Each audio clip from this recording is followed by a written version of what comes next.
Alright, we are going to do the warm-up, and we're switching from the Dora to the BF-109. I've been putting it off long enough. I need to figure this thing out.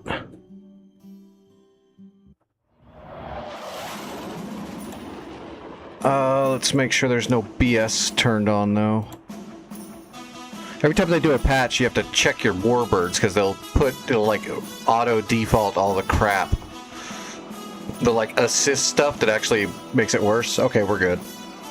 This stuff, the auto rudder and the takeoff assistance, that'll mess you up bad.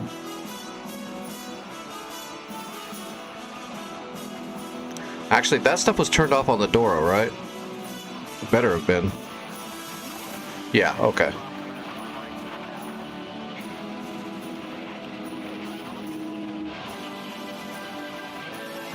Yeah, okay. It's all turned off on all my stuff.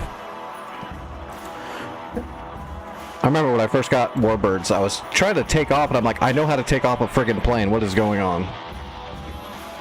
It was all this weird assistance stuff that is actually not good. Alright, we're going to try a cold start, too, see if I can remember that. What's up, Monster? Try Supreme, everybody.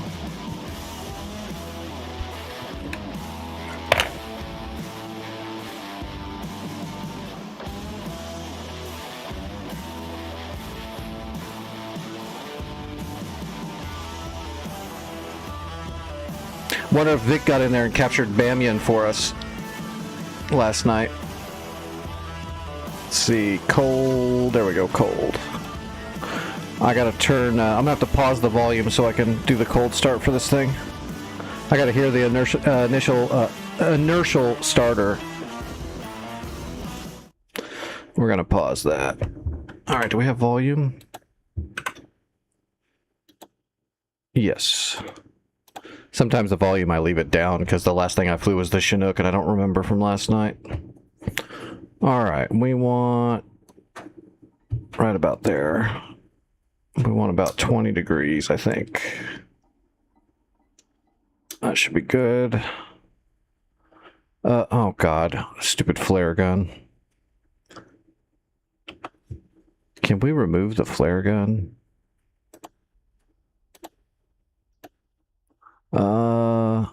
Change cabin equipment. Take away the flare pistol. Thank you. Copy. Okay, there's my governor. So if I remember correctly, to take off, your best thing you can do is turn the governor off and adjust the prop. Rearming complete. By hand. So we'll do that. Once we're started up, we'll put it on 12 o'clock, and then once we're up in the air, we'll turn the governor on. Because when the governor's on, it changes the prop position, like almost like a rotor blade of a helicopter, and it will causes a lot more torque. We want to take off with as little torque as possible. Okay. Generator, battery, radios, fuel pump, electronics. We don't need bombs. We don't need lights. Pitot heat. Open up the radiator, turn on the oxygen. We want up and magnetos. A little bit of fuel, prime it.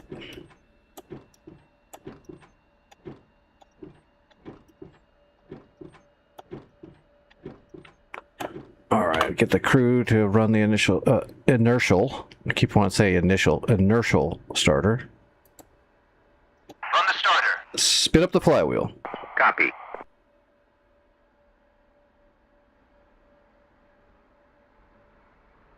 Okay, I hear it.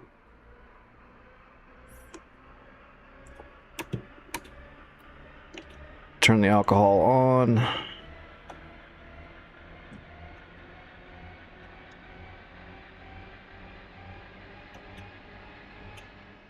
Clear.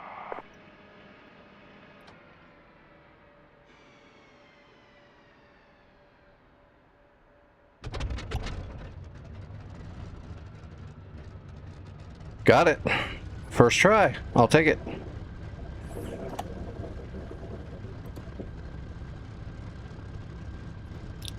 Alright, so yeah, there's our prop position right there.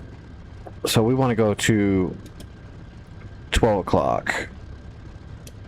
That'll generate the least amount of drag. Or torque, I should say. That should help us stay lined up. Seeing how we're taking off on black ice.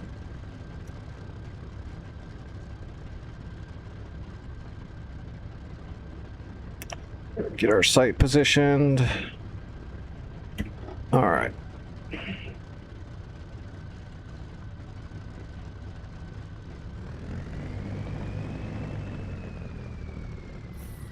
Tail wheel locked.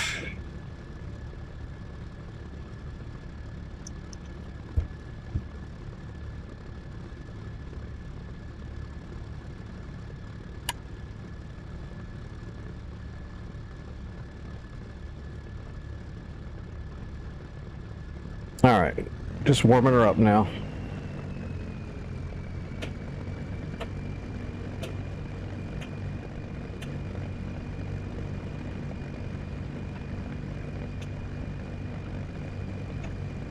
What's up, John Connor? Do I fly yourself? Not anymore. I'm all messed up now. But yes, I used to fly most of my life. Now I'm kind of... I can still move around, it just hurts a lot, so I don't get to move around a whole ton. I'm not allowed to fly anymore. Really not supposed to drive that much, but I do drive every now and then, depending on how bad my body's feeling. If it's a really good day, I might go out and drive a little bit. I'm not really allowed in the air anymore. I suppose I could fly myself out of an independent airfield legally, as long as I'm not in certain airspaces, and probably depending on what I'm flying. Like if it's an ultralight, I probably could. Whoa! Did my brake let off? My toe brake's let off. That's weird.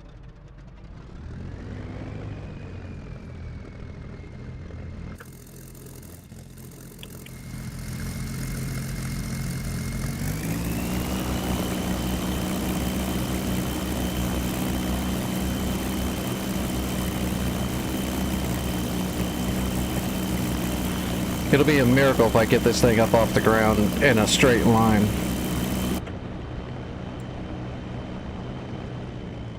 But we're gonna give it a good shot.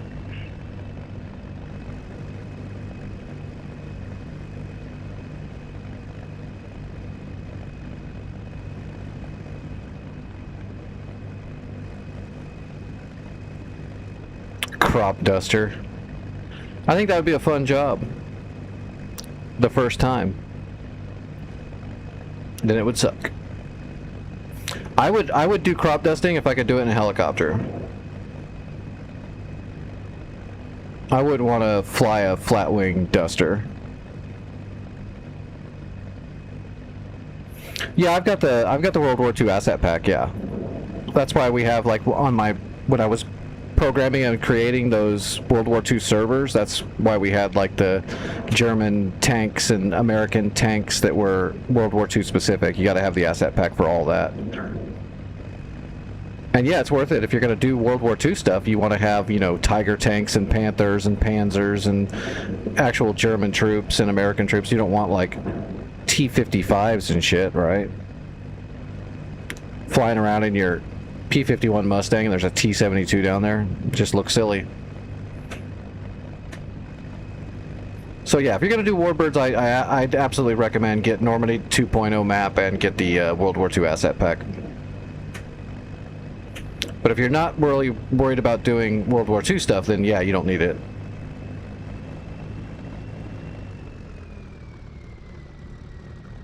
You definitely have to have Normandy 2.0, yeah. It's the only World War II map you need. Although the Marianas, you know, the new Marianas that they redid, that's from 41 or whatever, that's a good one too, because it's got a really good jungle. It's showing what they can do when they start doing the Vietnam map. I believe that was a good test run for them to try to optimize a jungle. That's why they did that, if I had to guess. At least that's what I hope they were doing.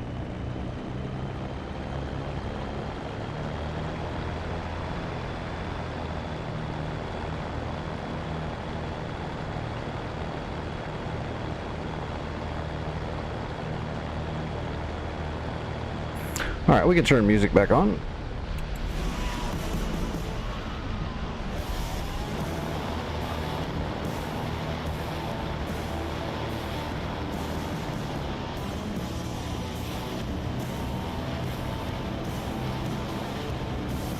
Alright, let's get taxied.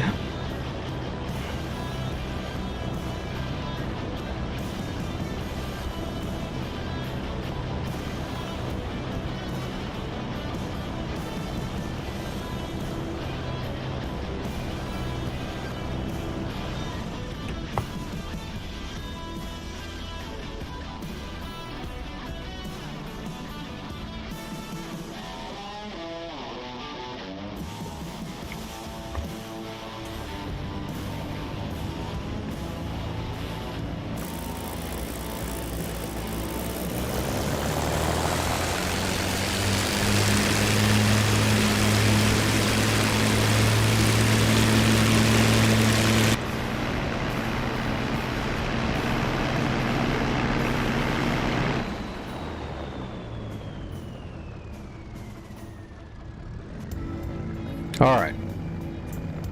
See if we can get in the air.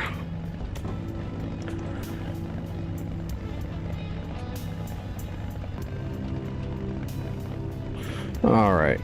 Radiator. Oxygen is... It's on, right? Yeah, it's on.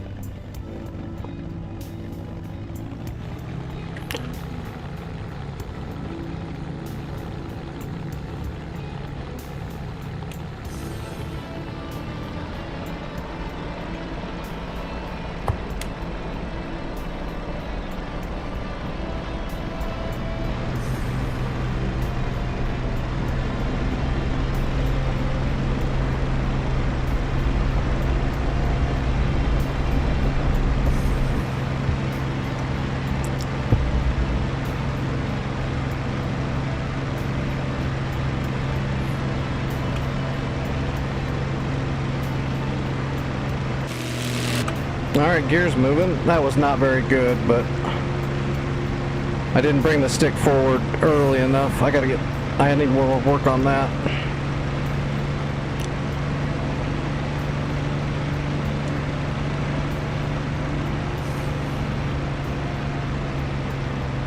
Alright, we're going to turn on the governor. There we go. Now we're thrusting.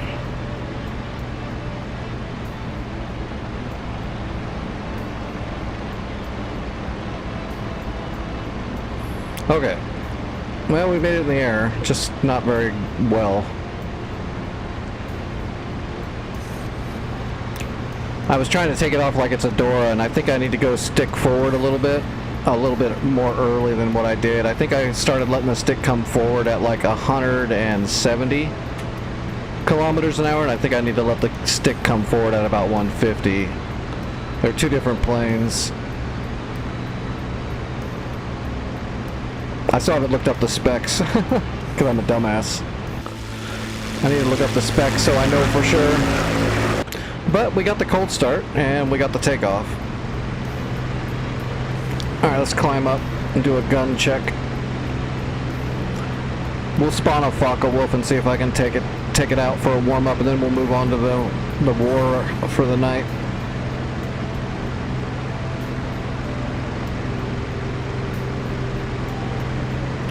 Alcohol on? No, alcohol is off. Okay. Let's climb up.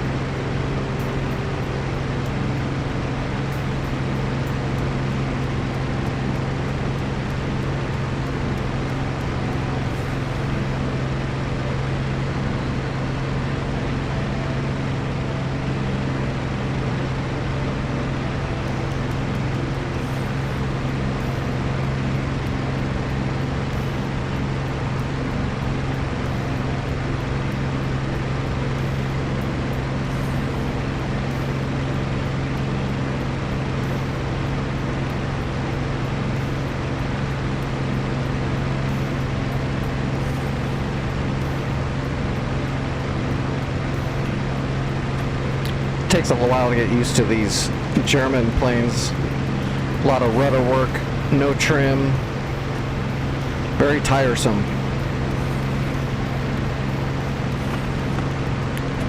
Alright, let's just spawn a Focke-Wulf 190.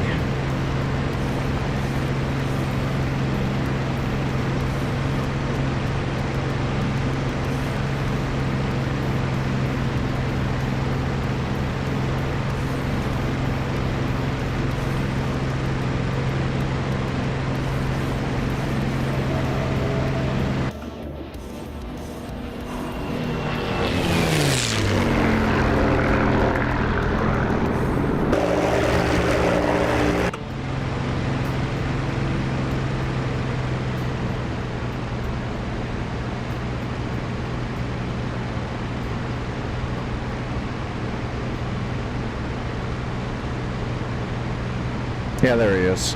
That's him.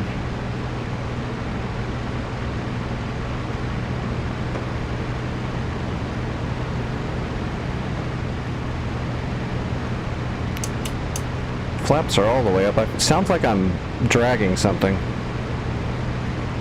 Kind of feels like it too.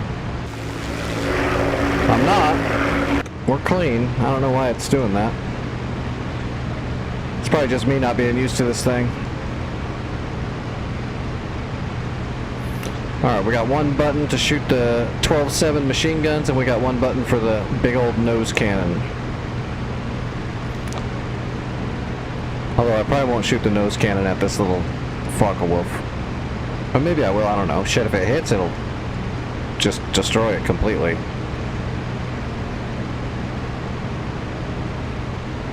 Need to keep an eye on this guy. I keep losing. The last time I was dogfighting with this thing, I kept losing targets in the frame of the aircraft. Yeah, baby! Yeah.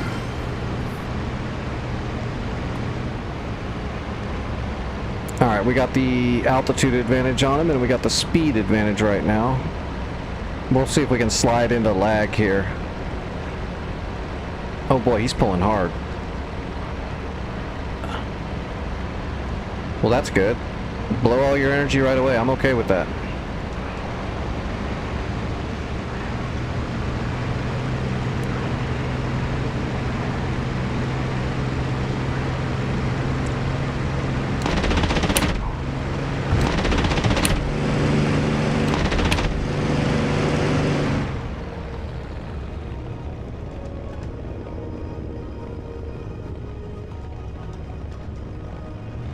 Tried to get me to overshoot. It's a good move. Didn't work, but it was a good move.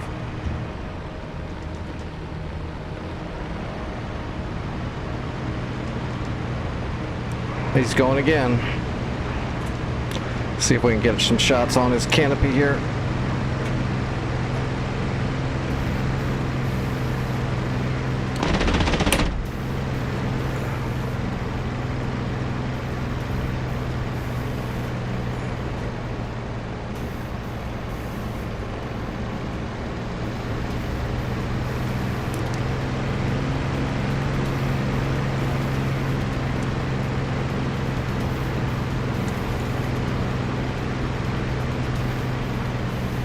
Where'd he go? Shit, I lost him again.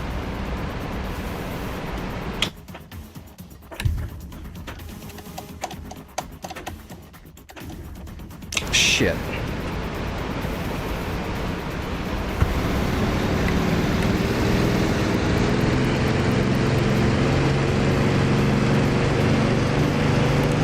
He gets into the airframe and then I lose him when he reverses his turn and I don't see him because he's in the cockpit airframe. Where'd he go?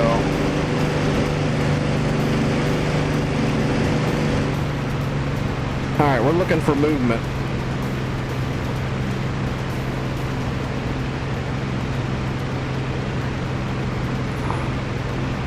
Is that him right there? That's him right there. I got him. Right on the top of the trees.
I'm not overshooting, sucker.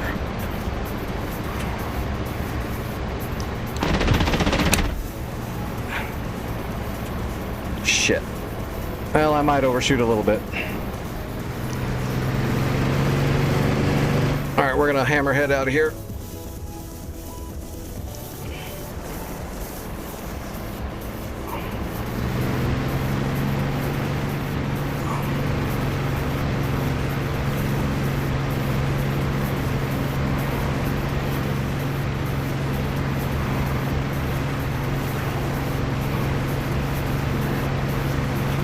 Well, it doesn't look like I did that much damage to him, unfortunately, but I hit him. Your balls are showing. Oh, he's trying to take me in one circle? Nope, never mind.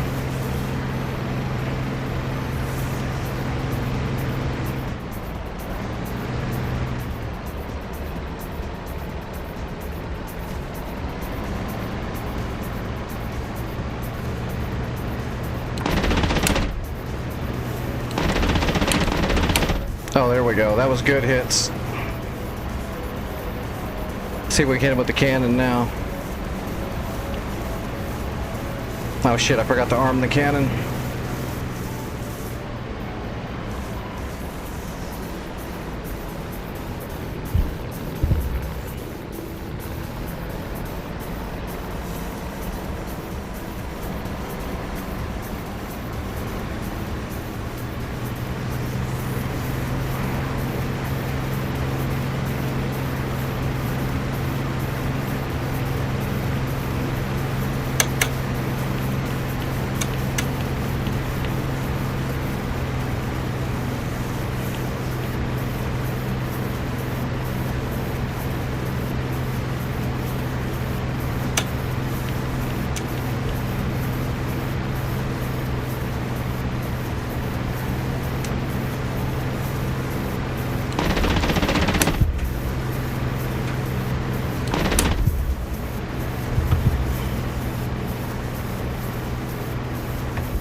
That was a good move. I don't know how he floated that much, but that was a good move.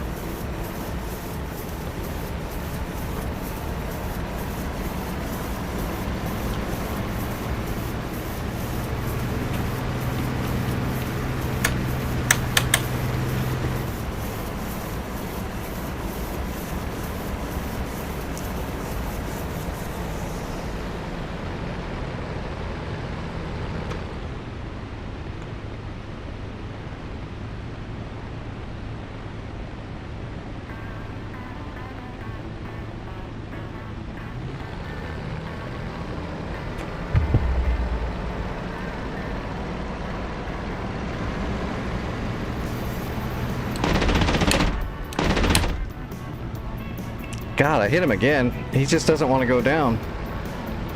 I'm gonna have to hit the meat.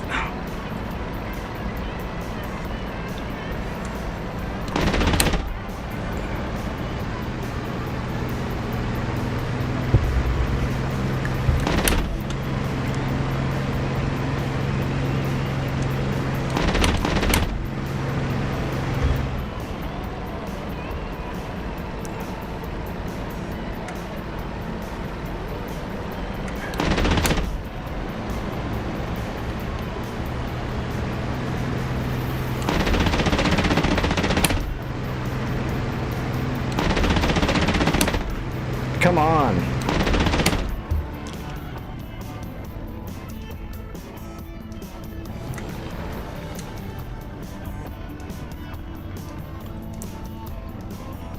Is he going down? Did I kill him? I got him. He's dead. Pilots. Nope, he jumped out. Man, that was a rough one. I should stop practicing on aces sometimes. I haven't flown this thing enough to go against aces. I should probably start with something a little bit... work myself into it. Now, why didn't my...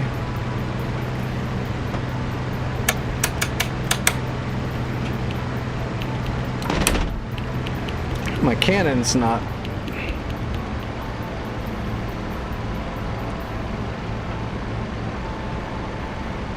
That's the lights.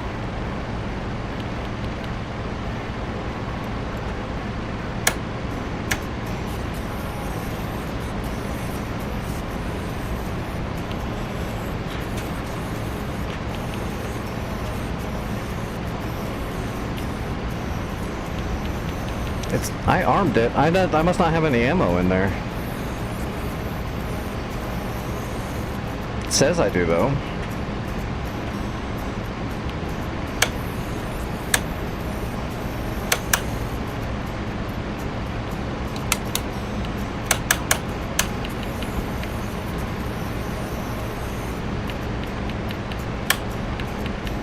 Huh. Give me a second. Maybe I forgot where I bound it. No, there it is. Charge Mark 108. That's the... I don't know why it's not charging.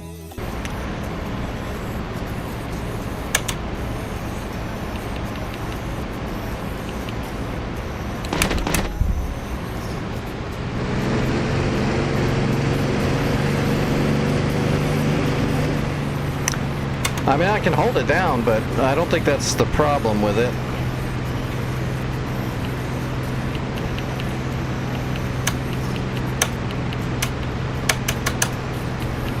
I'm not sure what's going on.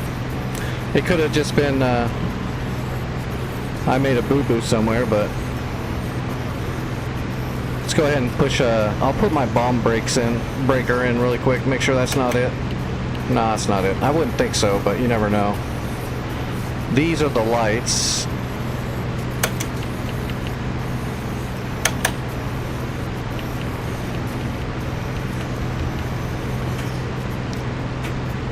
Yeah, I don't know. That's alright though. You don't need the nose cannon for a little plane anyway. Those shells drop way too much to do that. Wait a minute. Wait a minute. Okay, it was set on rockets. The selector switch was on rockets.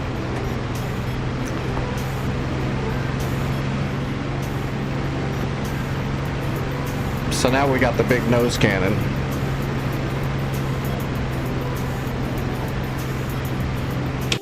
Well, yeah, I'm a rookie. I'm just learning this BF 109 like right now. I just did a cold start and takeoff for like the first time for... I did it a while back when I first bought it, but I didn't study it yet. Had too many other planes I was working with.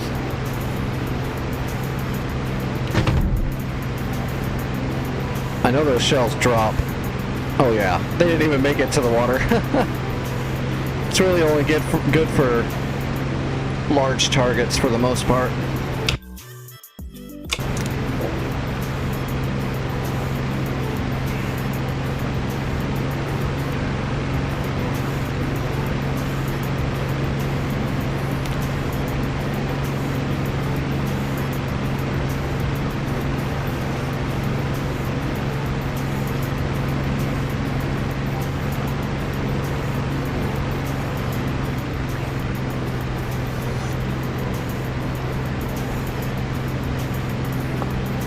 Yeah, I haven't even done the checklist yet. I was just doing a cold start mechanically. I didn't do, I don't even have the stuff written down yet for this plane.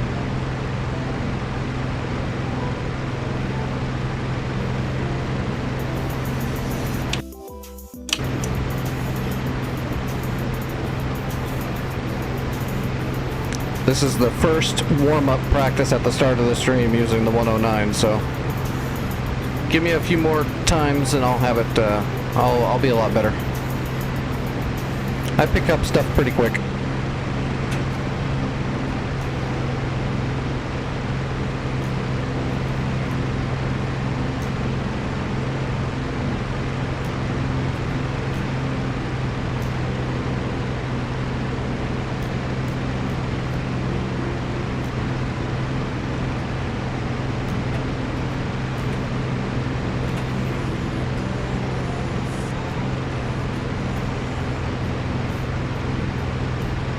Alright, let's see what this big cannon will do to those planes that are on the tarmac. Well, on the field. There's no tarmac.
shit. I think it's 30 mil.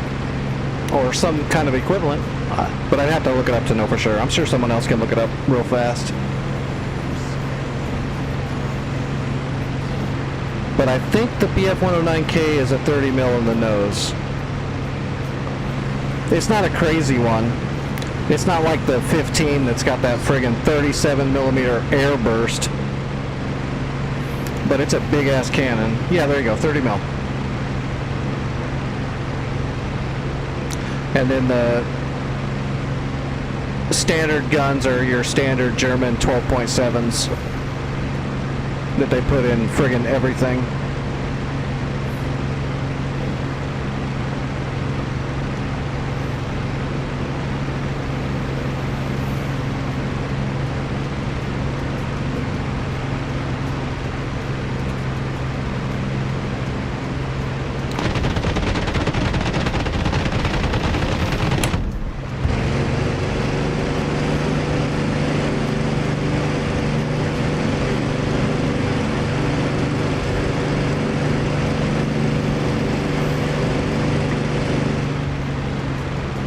I don't know what the standard was. Probably something like, yeah, 25 to 45 rounds probably, because they're too heavy. They only used it for shooting down bombers and stuff, or maybe strafing ground targets. There wasn't a whole lot of rounds. Too heavy.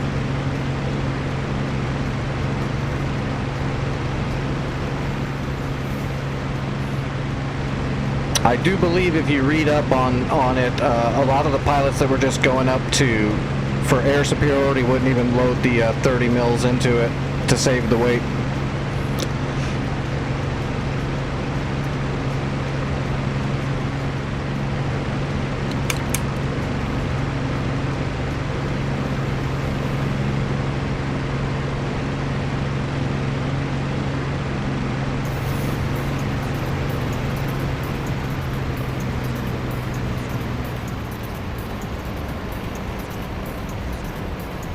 Alright, we got one more warm-up before we jump into the server. Let me jump into a helicopter real quick and make sure my, no, this is the BF-109K. This is not the Focke-Wulf Dora. The Focke-Wulf Dora's got a completely different look on the inside, which here, I'll show you. So this is the K.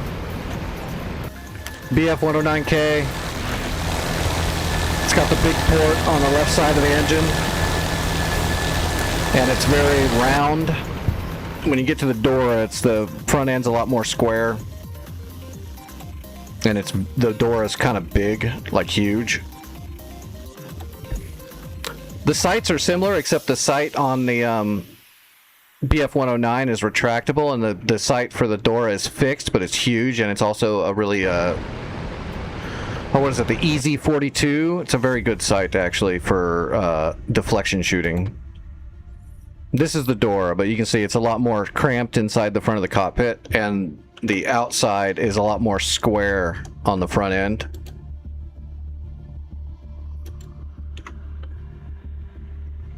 And the port is on the other side. On the 109, the port's on the left, and on the Dora, the port's on the right. Yes, the EZ-42 sight you can turn it on and off. So right down here, this switch right here, you can turn that on so it's gyroscopic. And then of course it's got the dials for the ranging and the wingspan. So it was ahead of its time for gun sights. It was a very good gun sight. That's why the Dora was so good at shooting down bombers, because it could reach out there, 800,000 and hit bombers pretty like every time, because of this EZ-42 sight was so good. The Dora's great, and it's a thing of beauty mechanically. All the engineering is so far ahead of its time. Like, you don't have to worry about your prop angles. You don't have to adjust them on the fly. It's all automated. You don't have to worry about separate throttles. You just have your one throttle. It's got a great turbo. It's not the best turn fighter because it's so big. I mean, if you look at this thing, it's just huge. So it doesn't turn as good as some of the other fighters, but it carries speed and it can dive. You can get up to like 800 kilometers an hour in a dive without falling apart. So it's a boom and zoomer, and it's real good out of it. It's got the 2.7s up here, and then it's got these. I can't remember the caliber on the cannons, but they're not 30 mil, but they're like Hispanos, but they're not Hispanos, but they're like them. You'd have to look up the actual, but it does a ton of damage. You got 2 machine guns and 2 cannons, and it tears shit up. And it's all automated. Like I said, it's so far ahead of its time. Just to start this thing, just fuel systems, gear, pitot. You just turn all of this on, basically. Turn all of that on, and then over here you just need to turn on your fuel tanks and your alcohol. You can leave off your nav lights. Open up your fuel valves. You don't even have to prime the engine with the door at all. Turn your magnetos on right here, and then just unlock your throttle. All the flaps and everything are automated by push button, so you can see right now the flaps are at 60 degrees.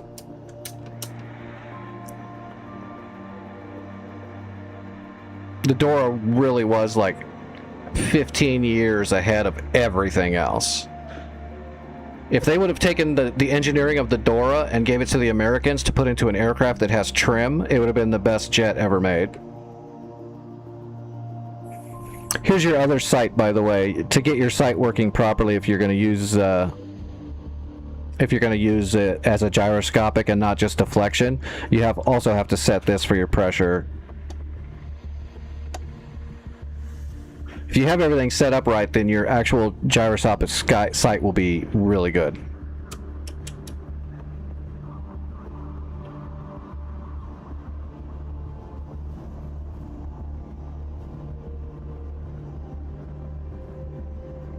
So there's 800. So if we were shooting a Spitfire at 800 yards... Oh, I'm not started yet. Let me start it really quick. Hold on, I gotta hear the starter. Which you don't even have to have a team to run the inertial starter. It's all automated here too. So hold it down. And there you go. You can start hearing the inertial starter spinning up. Once we hear it spin up, we'll hold it for about 15 seconds.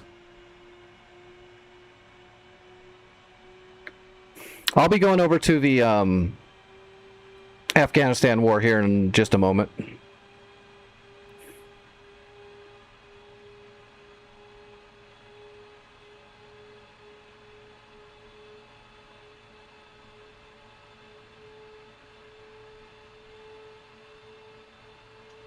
All right, brakes. A little bit of fuel. Contact.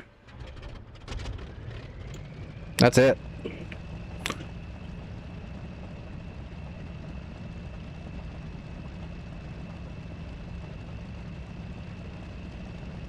Alright, just hold it with the right brake. Alright, let's make it 500. Oop.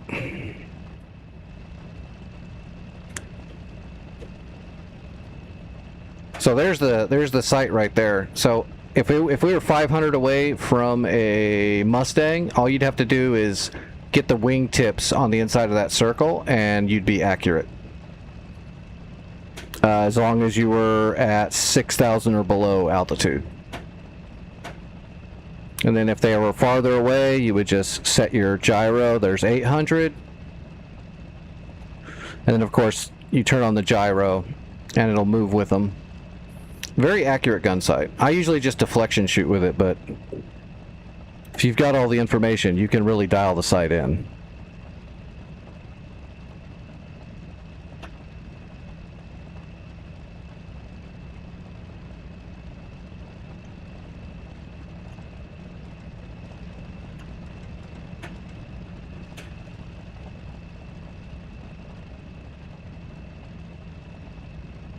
Yeah, for its time, it's so far ahead of everything else. All of your engine management, all the temps and everything, you don't have to worry about any of it. It's completely the German engineering. It's all automated. This is like the first fully automated, enhanced piece of equipment for the day. It's amazing. One throttle, the turbo, everything's integrated. You don't have to mess with any of it. You just fly the plane.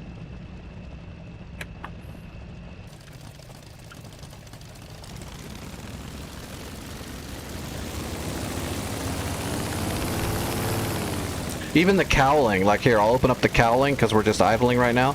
But the cowling is automated as well. Once you're flying, you just don't mess with the cowling. It'll automatically open and close as it's needed to keep the engine temp proper.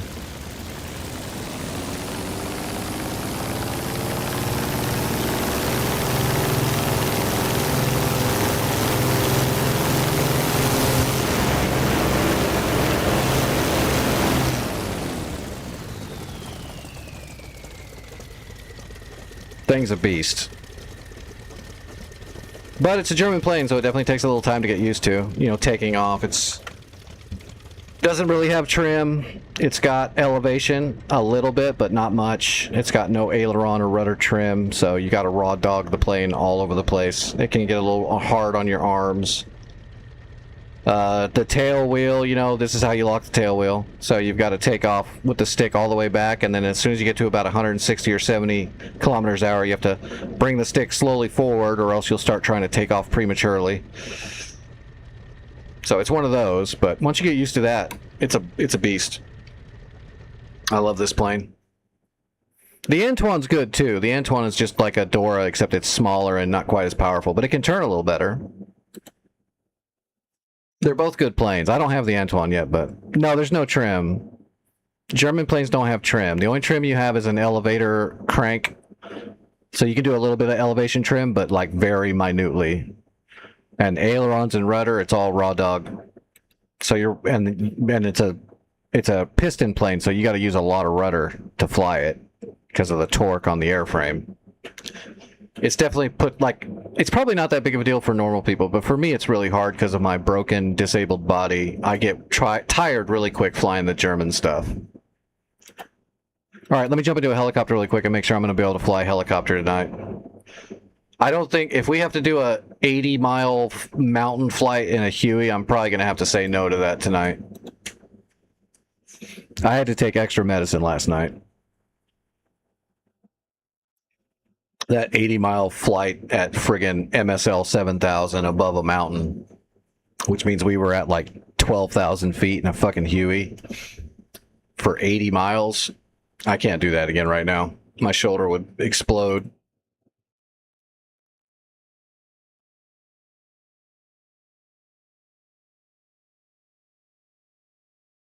Yeah, the rudder trim is you putting your foot on the pedals and holding them precisely where you want them. It makes you really enjoy the American stuff after you've flown the German stuff just a little bit. You jump into like a Mustang or a Jug, a P-47, you're like, oh, this is so nice. I don't even mind all the no automation. You have to manage all the throttles and the engine. That doesn't even matter after you've been holding onto the rudder and the ailerons so much.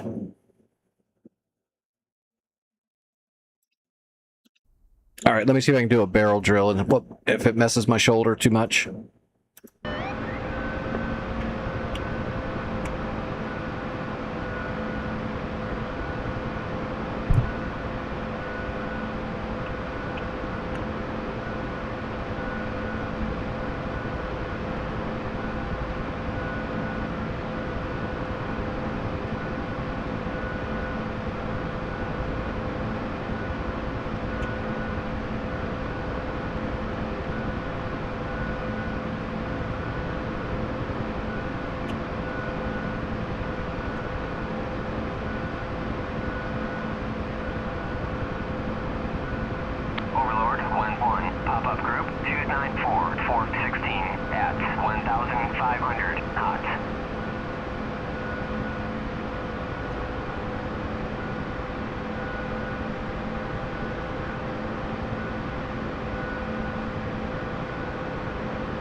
7,000. Cold.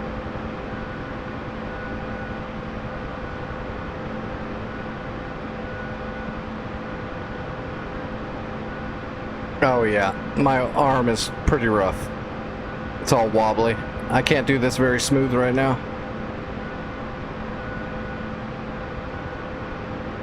I'll be able to fly a little bit, but yeah, we're not doing 80 miles in the Huey.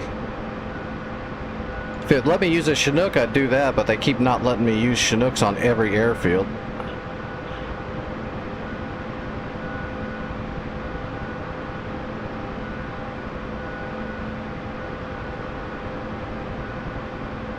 What's up, Beard? Overlord 1-1. Pop-up group 297. Fork 17 at 1,500. Cold. I've got good control, but yeah, my arm is really sore. So I can do it, but I don't want to very much.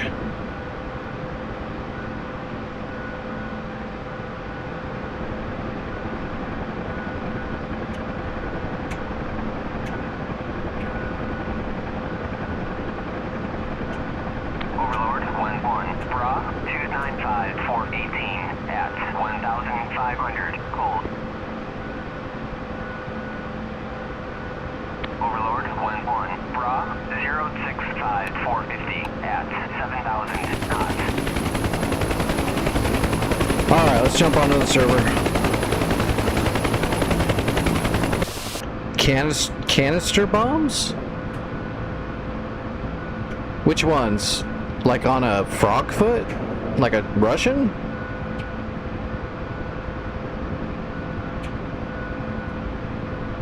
Rockeye.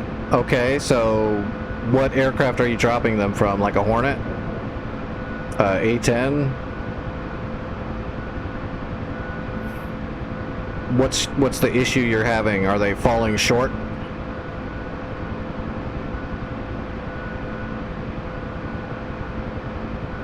Overlord 1-1. Bra 066. 450.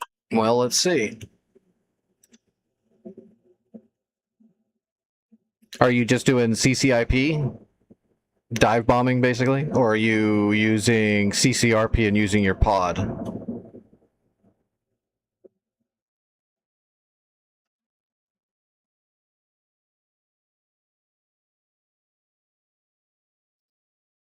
At 7,000. Okay. Cold.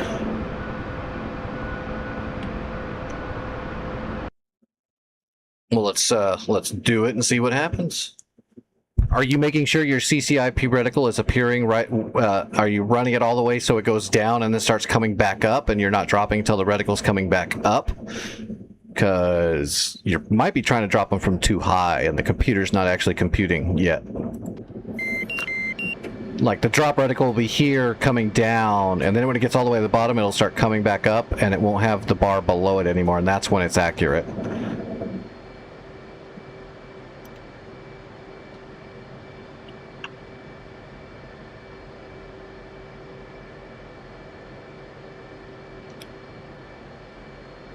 All right, bombs. Let's see, Mark 20s. There we go.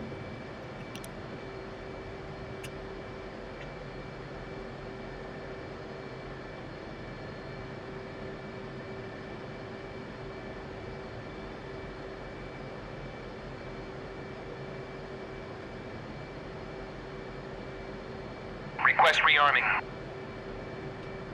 Copy. Oh, we can turn the music back on.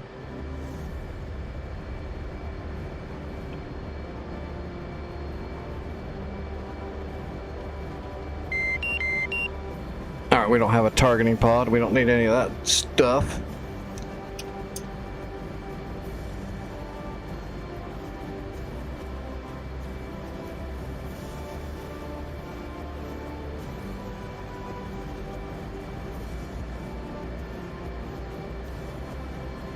Rearming complete.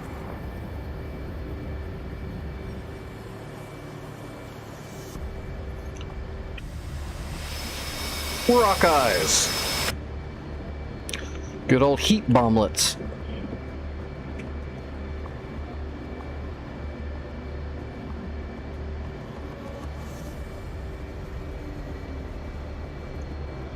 All right, we need to reset our FCS.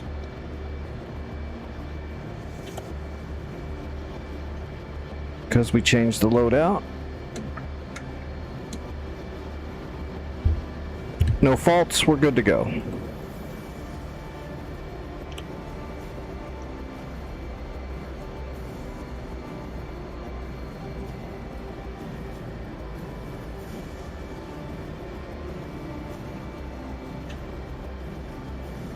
We want to go right.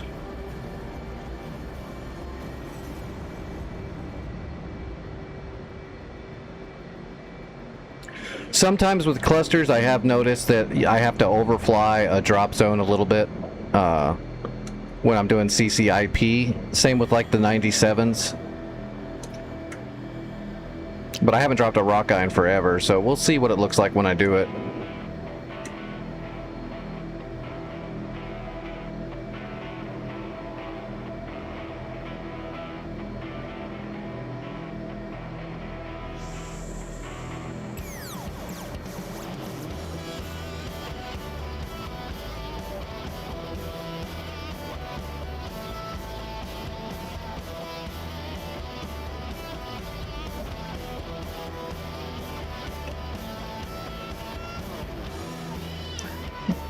We'll just go right over there to where that caravan is, or maybe the river battle. We'll see if we can put the rock eyes right on them. Just drop them as pairs. Or actually, we could just do singles. Well, no, pairs would be better. That way I don't gotta trim.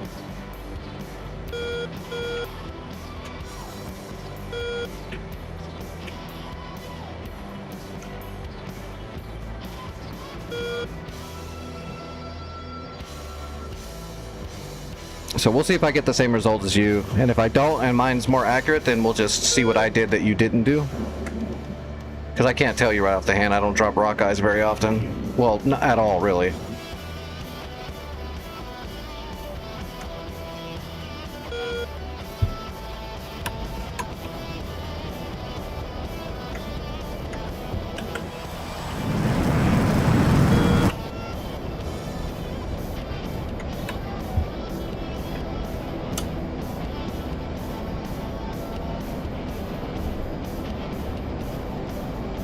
Yeah, it's massive. A few of those maps are massive like that. Kola and Afghanistan, I think, are the two worst, though. They're huge. Oh, shoot.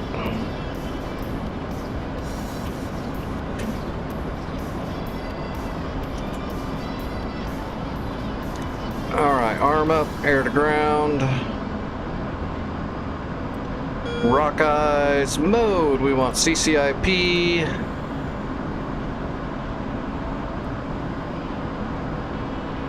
Alright, CCIP, primary fusing, quantity, multi-1. Let's see, UFC, we want quantity 2. And we're going to go initial 55 feet. Okay, so that'll give us a spread. Every time I hold down the button, it's going to drop 2 bombs 55 feet apart. Okay. Mainly so I don't have to trim it every time I drop a bomb.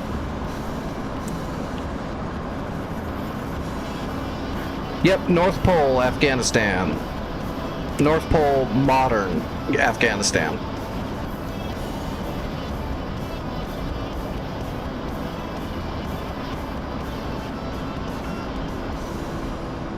Alright, where's my river? Right there. Alright, we'll head over there.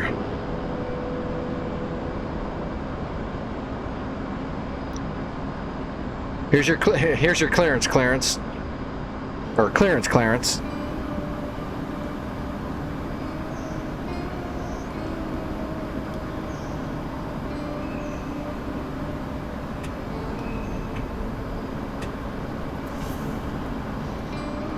A bunch of white dots. Not that I see.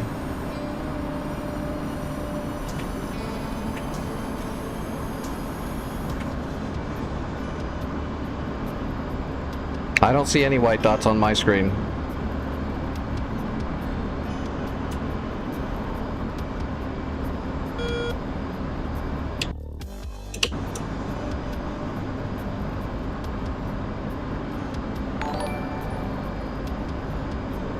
Hey, Ghostman, thanks for the sub on YouTube. I appreciate that.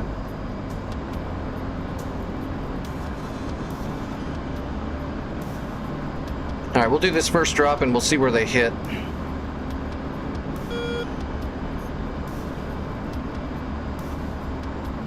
Once I find the river.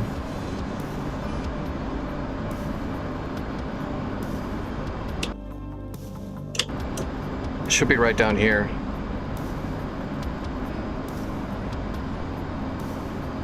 I'm hoping I'll see some tank rounds going off or something so I can see right where they are.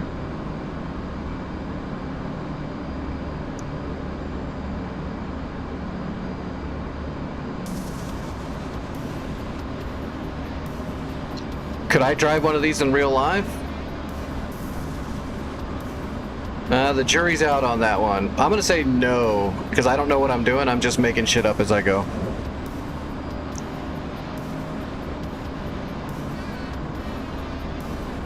I'm just a crazy disabled guy.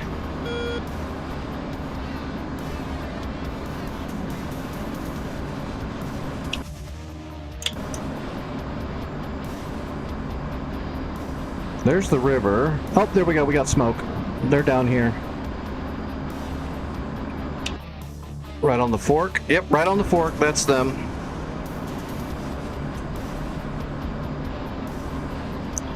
All right, rolling in.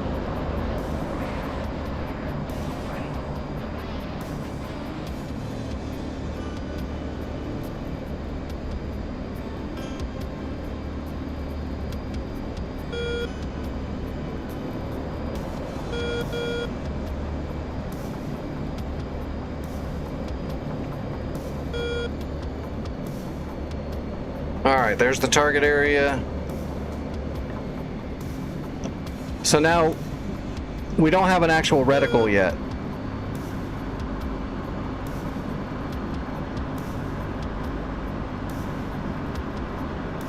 We gotta wait for it to show up. Now, there's the reticle. There's the drops. Altitude. Altitude.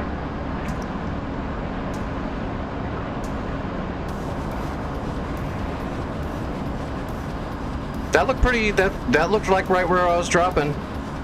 That looked pretty good.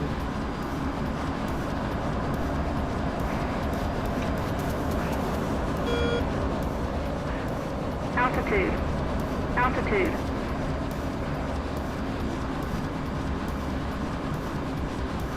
No, that's right across them. That's right where I was dropping, so let's try it one more time.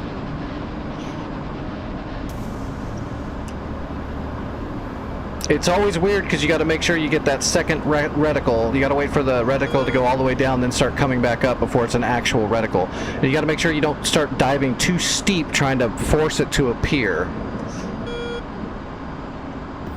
You definitely don't want to drop these kind of bombs too steep because you'll blow yourself up.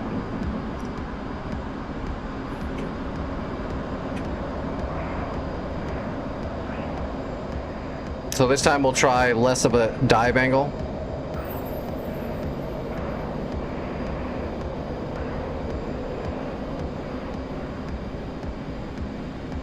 Shit, I lost him. I can't see, the sun's in my way. Yeah, I got no idea, I can't see anything. Let's come back around. Sun's screwing me.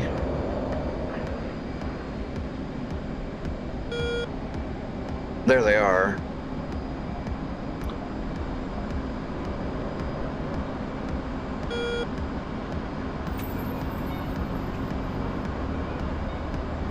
We'll come in north and south out. See if that stops the sun from screwing me.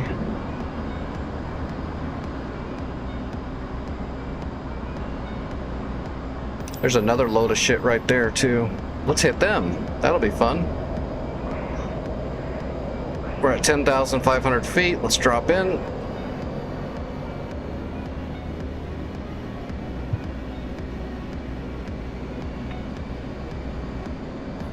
.30 dive angle, right about there. It's going to increase in a second though, because I'm coming in a little steeper. There we go. We're gonna drop them right Altitude. there.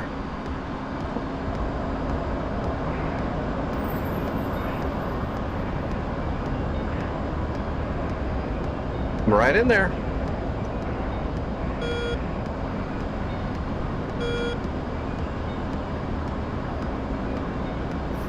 So am I doing something different than what you were doing?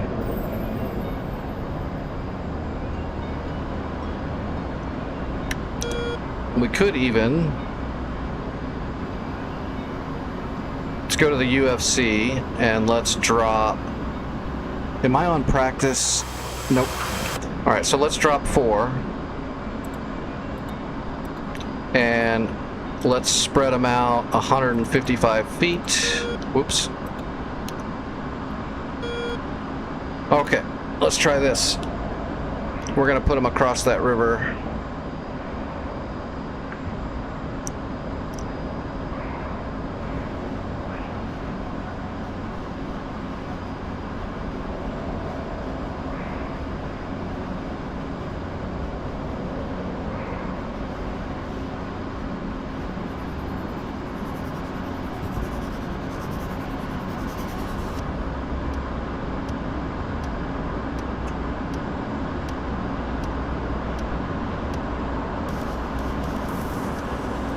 Altitude. Altitude.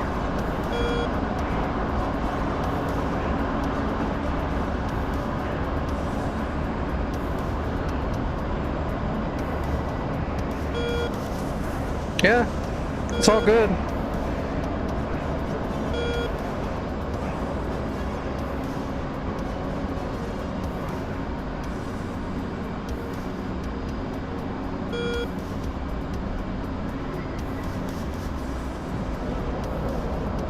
Yeah, I guess just practice a little bit more. I mean, worst case scenario, if you're consistently dropping them a little short, then lead your target a little bit, right? Like we can, let's see, UFC, quantity, let's just do a pair again. Let's leave them on 155 feet.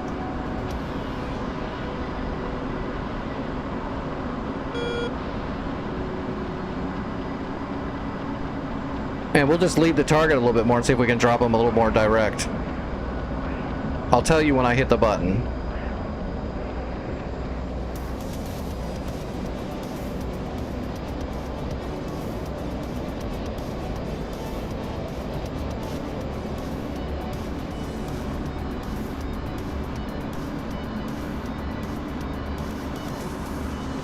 Alright, we're looking for that line of guys right there to the left a little bit. We'll try to drop it right in the middle of them so it'll hit the first guy first.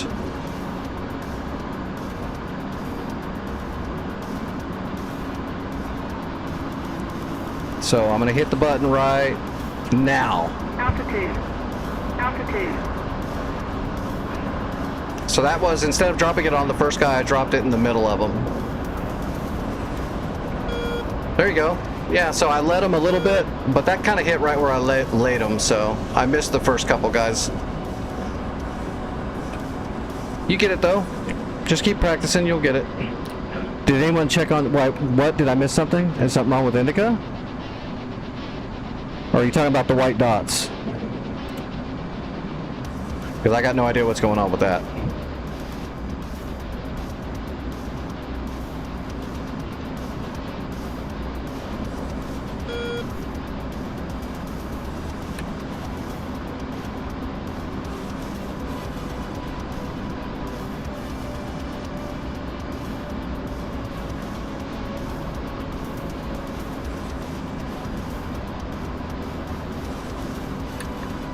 Alright, it's time for the war. I don't know. He said he was seeing white dots everywhere and then didn't say anything else. I don't know what's going on.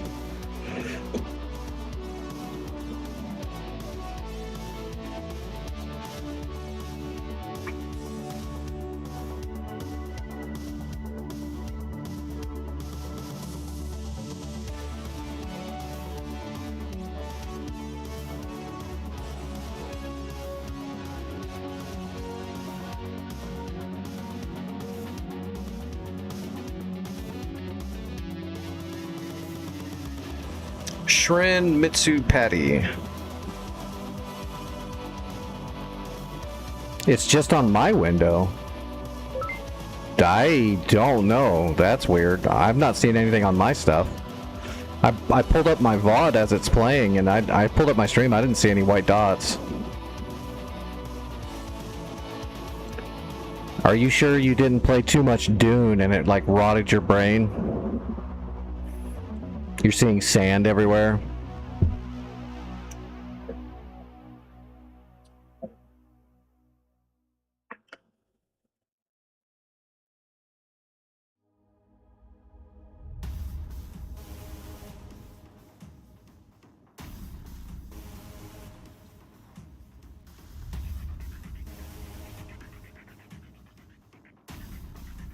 It didn't show up on the screenshot. It's on your eyes. Yeah, I don't know, man. That's weird. Is it a browser window? Maybe maybe you need to update your browser, or the whatever player is in your browser needs an update. Like wipe out the browser and re-download it or something. Sounds like a corruption on the browser.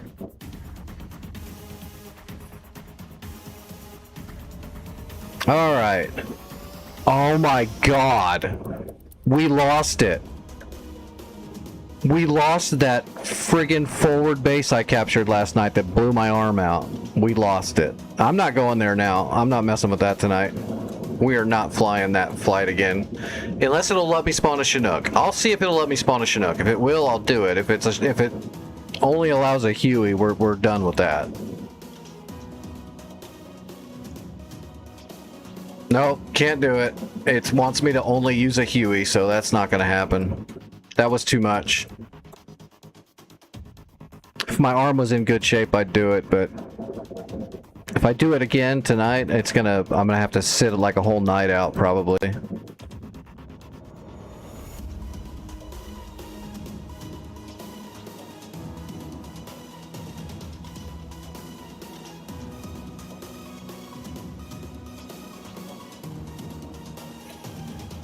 And we probably can't spawn C-130s anywhere up here either. Stupid. This map is crazy, man. It doesn't let you spawn anything anywhere.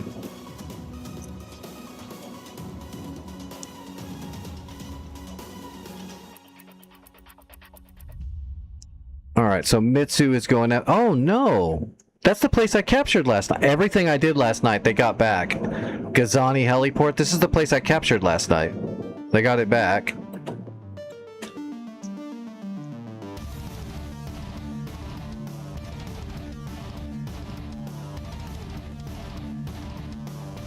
That is mildly disheartening. Alright, well let's spawn back here. Well, no, we can't spawn back here. Well, yeah, I guess we can. Jesus, Shrin. I don't think you're high enough up in the air.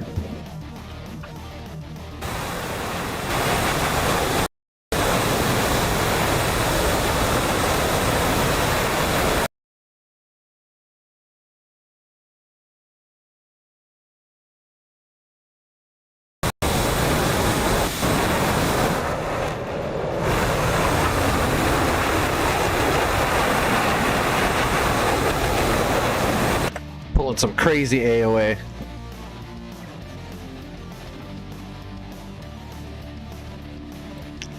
God, I'm so mad right now. All that work to capture that friggin' FARP and that helipad, and we lost it all.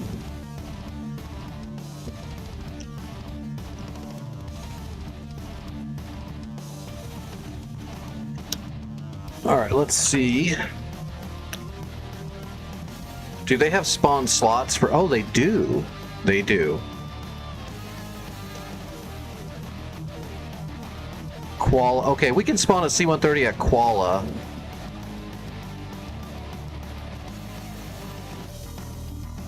Gardez. Sharon. Okay, we can spawn a C-130 at Sharon. They have it up on slots, just not Chinooks.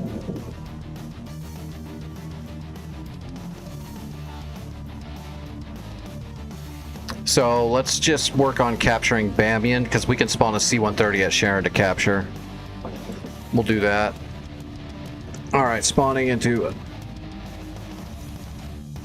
Hey, Shrin, do they have Sam's at Bamiyan still?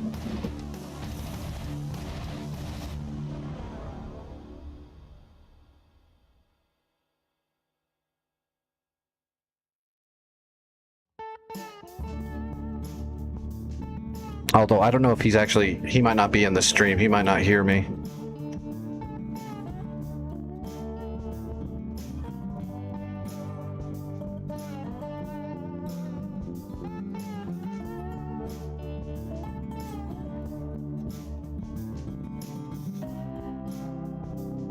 All right, I'm just gonna spawn into Shaksharan with a Viper. We'll switch it if we need to.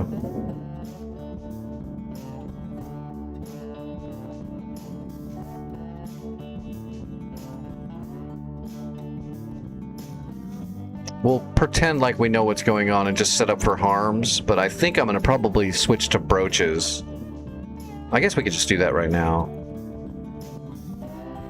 Or, well, shit, I don't know. I wish I had more information. I wish I could get information off the map before I spawn in. That would be great.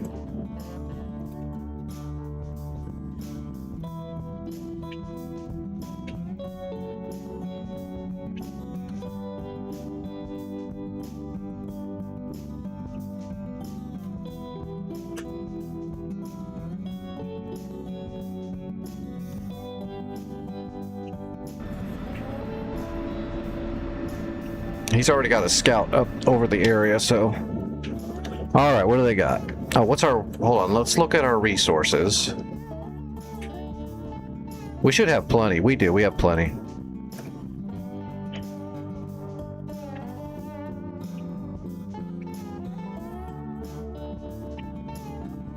Okay, so... Radar flag... Oh, they got everything here still. SA-11s... Radar flak.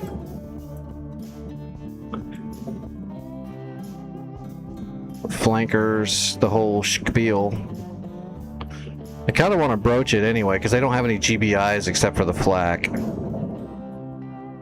Those are just technicals. One man pad. More technicals. Rocket artillery. Yeah, I think we could broach it. That'll allow me to blow up the runway. Although it doesn't, I don't know if these jets are coming from Bamiyan. They're probably coming from Kabul.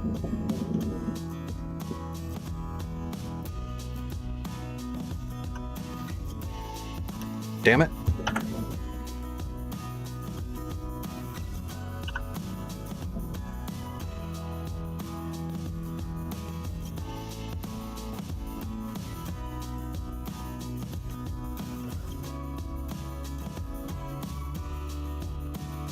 Alright, there's the brooches, but we've got a lot of shit in the air, so let's take some extra AMRAAMs.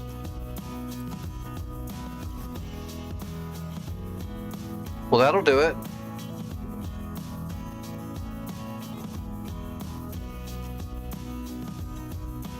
When's the last time you changed your driver? Like 2008?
All right. I believe Shrin's getting ready to land. So we're gonna chill out right here. My first run, Shrin, I'm just gonna go up and I'm gonna hit the runway and maybe attack one of the SAM launchers, like the command center.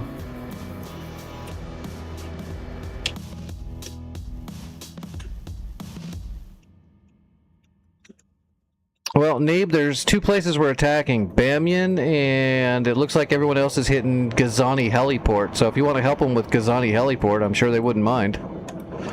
I don't know where you are.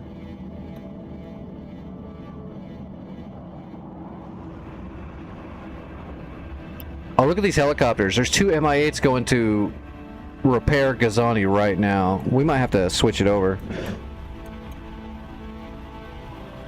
Yeah, it wouldn't be a bad idea to get yourself over to Gazani Heliport and kill everything there, and then make sure none of these Mi-8s get there to repair it until until we capture it. We need people to stand on there and kill everything that shows up. That's what I had to do last night. All right, Shrin is down.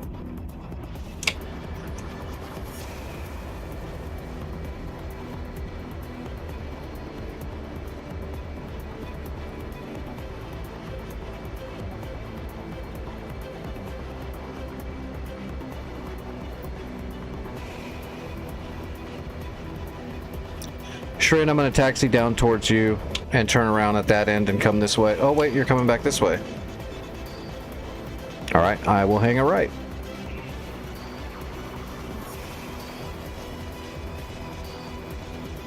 $2992, really? Here? That doesn't seem right.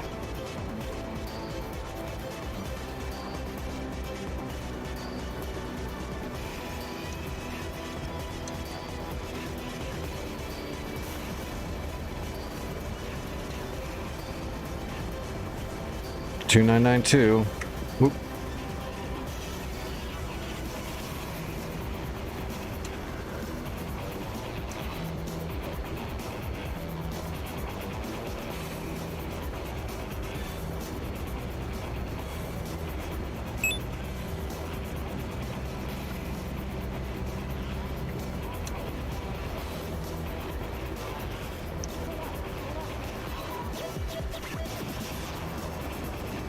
Bamyan.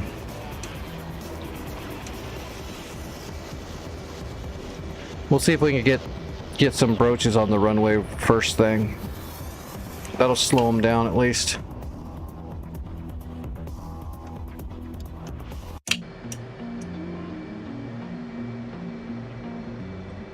All right, Shrin, I see that you're off to the side of the runway now. I'm gonna go ahead and turn around and take off.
All right, airborne. What do we got in front of us? Nothing yet.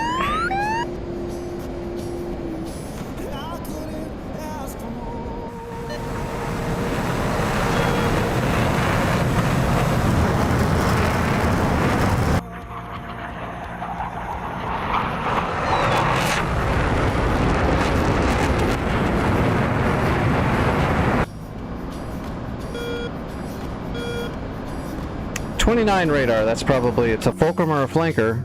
Looks like 2 flanker. God, 2 of them. Of course there's 2 of them. And a fulcrum. It's gonna be one of them nights.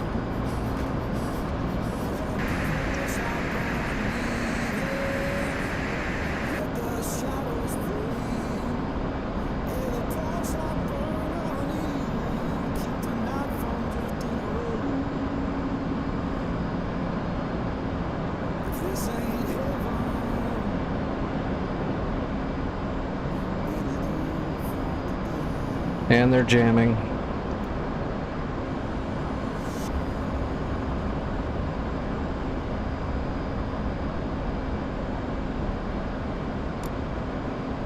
Oh wait, are they actually 100 miles away? They might actually be 100 miles away. They're not actually jamming, they're just that far away.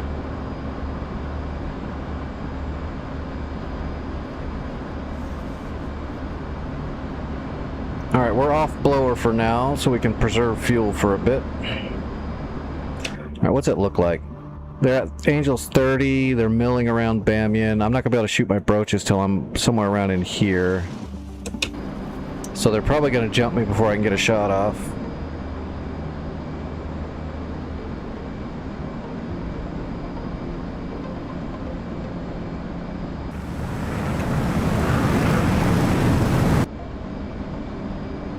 Well, we're not going to worry about it yet. Let's just keep cruising. 5-degree climb. When the sky is clear, we'll get our targeting pod onto Bamiyan and get rid of our broaches then. Looks like the fulcrum turned around and landed. Oh no, he's still there. He's just milling around. We definitely need to stop the runway. Oh, Tu-22s are coming in again.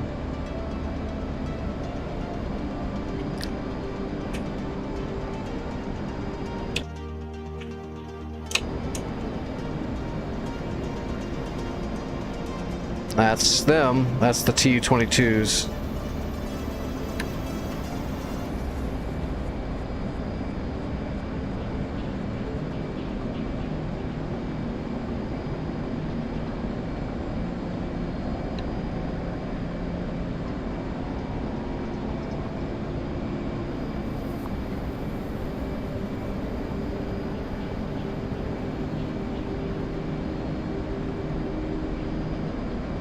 Alright, I've got my data link all donored up.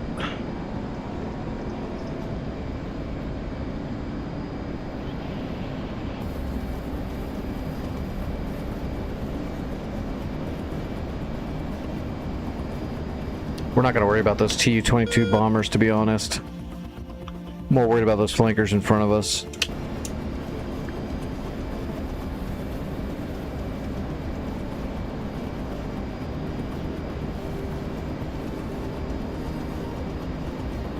We're at Angels 30. Bag is empty. Let's get rid of it so we're not dragging.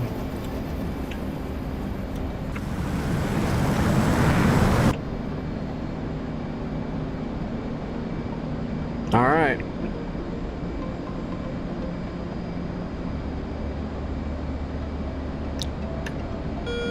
So there's our Tu-22s. Somewhere right here is going to be a flanker, 2 flankers and a fulcrum.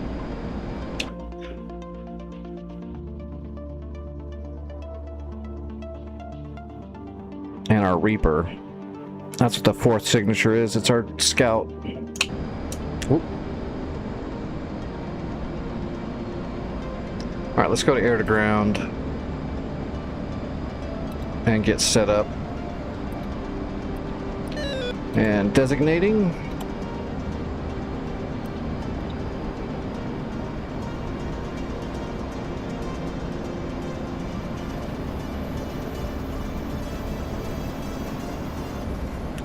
Is the FLIR timed in yet?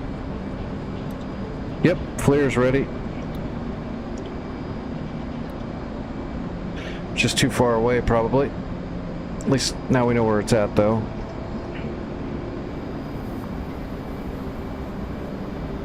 Yeah, mountain's in the way.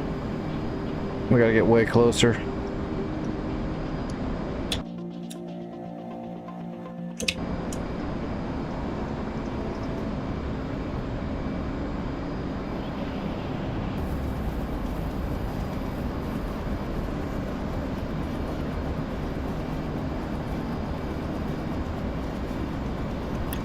The odds of me surviving this are probably slim to none. Oh, here come the flankers. Let's go back to air to air.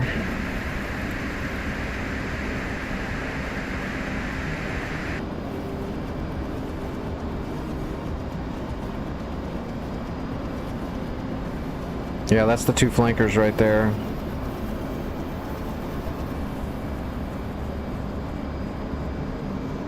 $61 miles.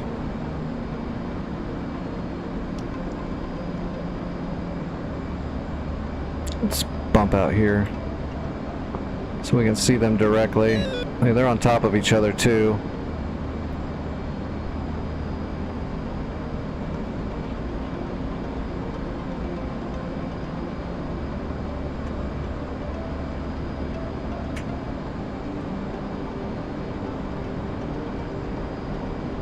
Jam.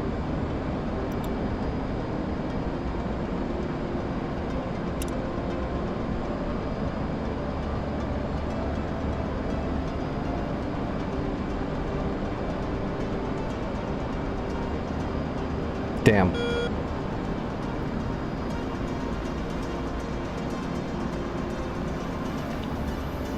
Those jammers on those flankers are actually pretty good.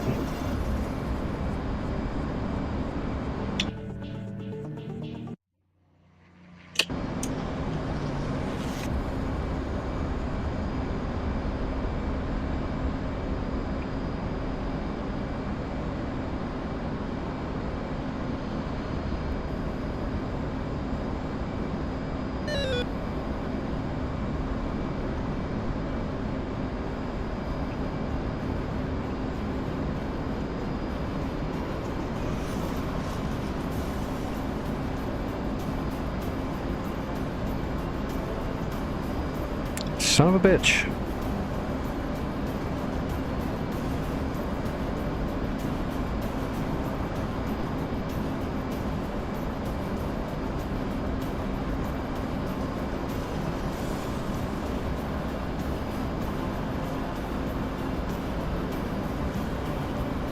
What's up, Doris?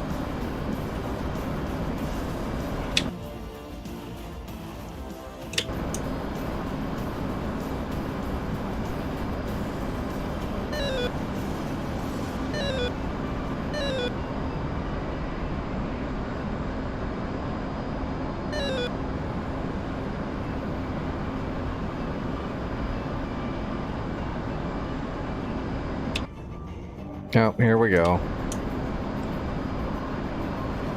Here we go.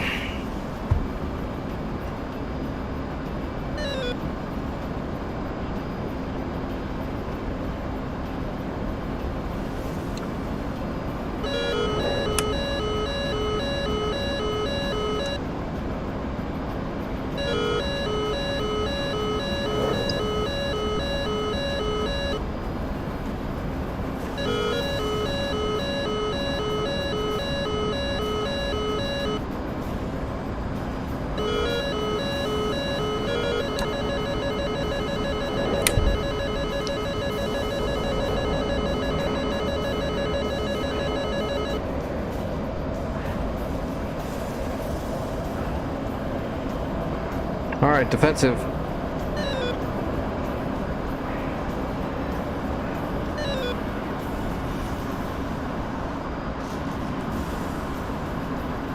Still held the lock. Nope, okay. Now we're passive.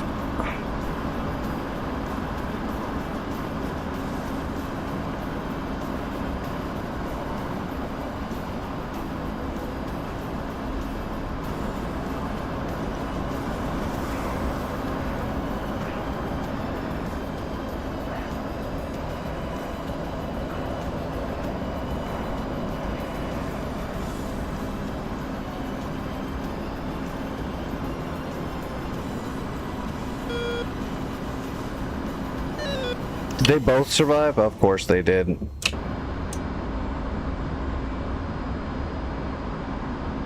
was hoping to get at least one of them with that volley.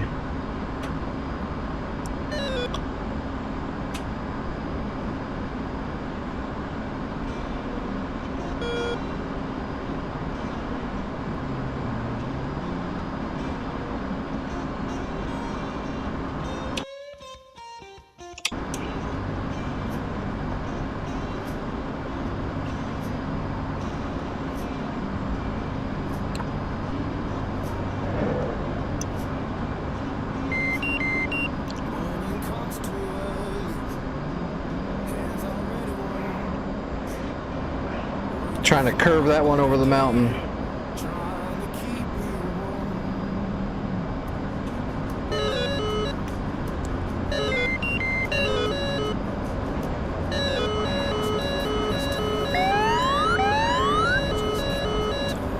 Guess it didn't work. I don't see any smoke in the air.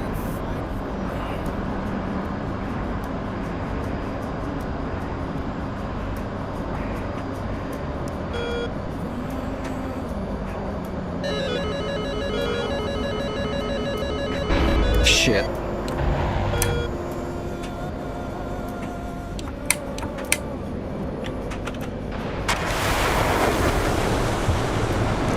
Let me guess, they're both still up. Yep, of course they are.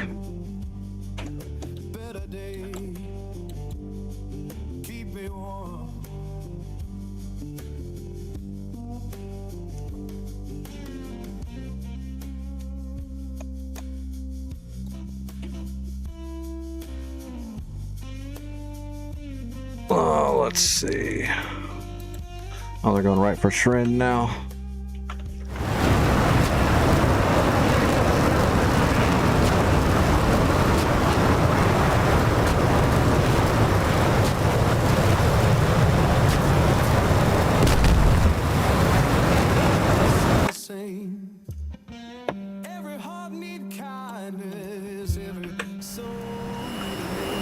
What's this guy shooting?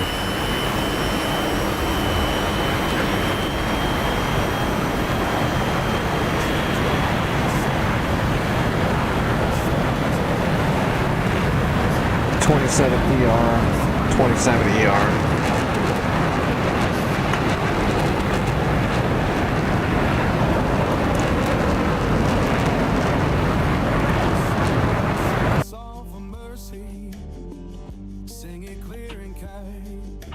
Well, try again. We got to get close enough to actually bomb out that runway, or else it's going to be a real long night.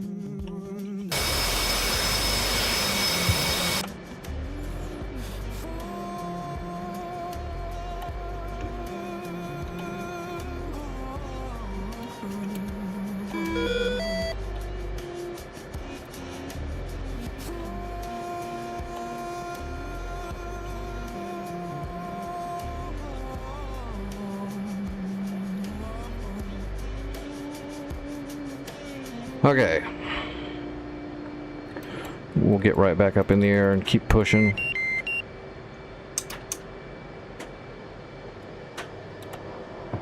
Alright, taxiing.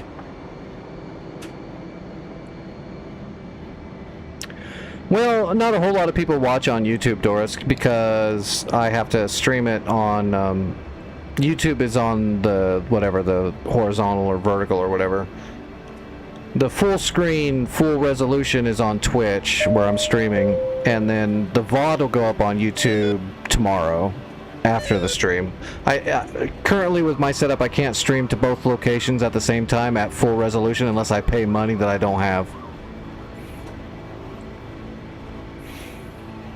Later on, I'm going to get it worked out to where I can, but I haven't been able to mess with it yet.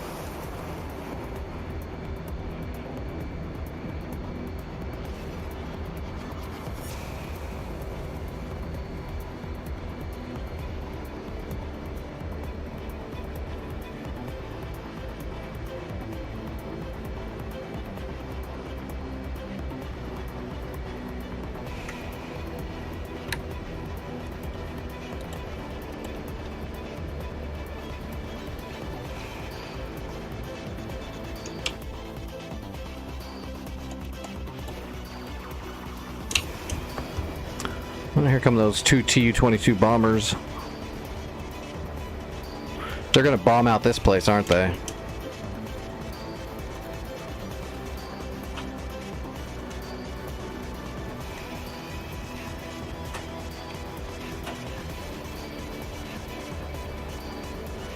No worries. What was the mission?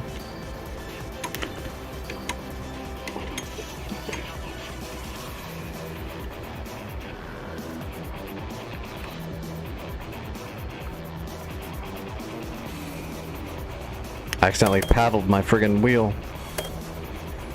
Oh, I've never done that.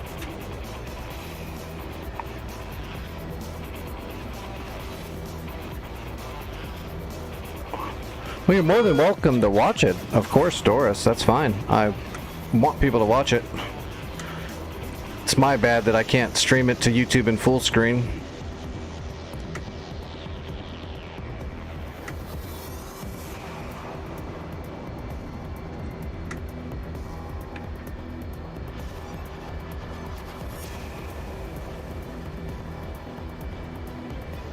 Yeah, I've never messed with those pre-built campaigns and stuff that much, to be honest.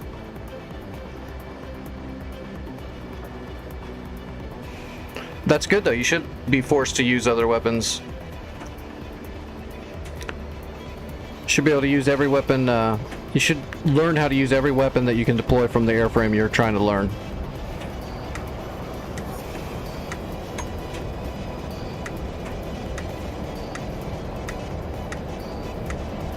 Even the ones you're probably never going to use. It's good to at least know how to use them if you need to.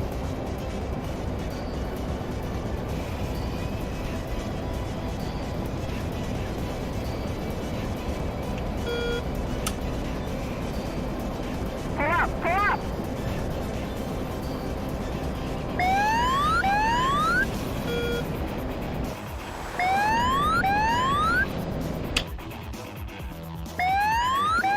Oh, energy took care of the bomber. Nice.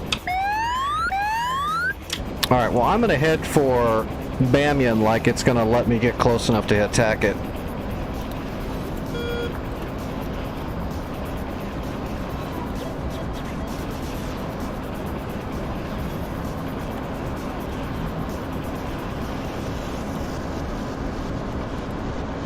If I can hit the runway, then we'll at least have a good 60 minutes or whatever to try to attack it and clear out all the air defenses.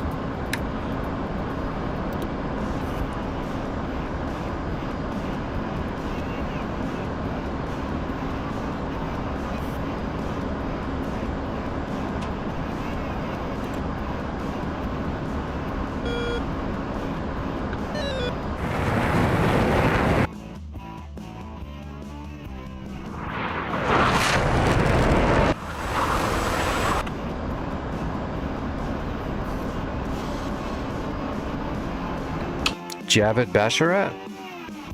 Nice! They're going to try to recapture Javid. That NPC is going to try to capture Javid. We need to make sure that happens, because I'm certainly not going to make that flight again tonight.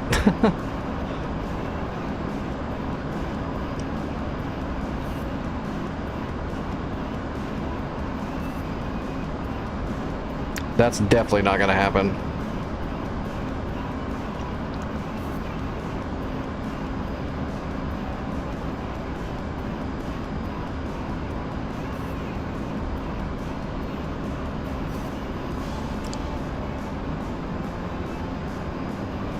I think one more 80-mile Huey flight in Afghanistan, and I'll be sitting in traction, blowing steroids into my shoulder directly for 2 days straight.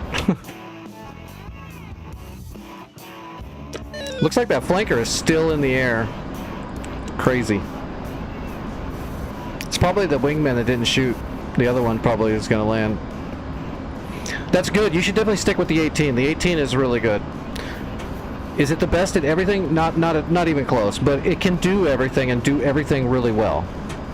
It's not the ace of any one thing, but it can do everything pretty good. So it's definitely worthwhile to learn it.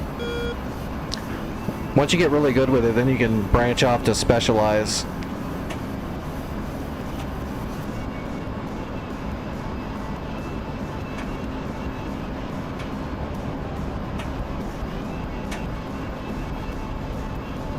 F-16 behind us, that's probably Shrin.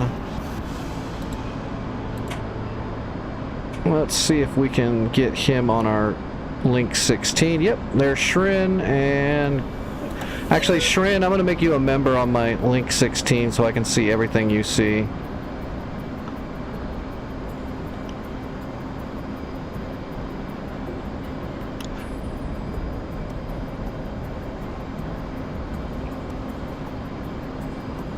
Now, if you were a 35, I'd be able to shoot off your track.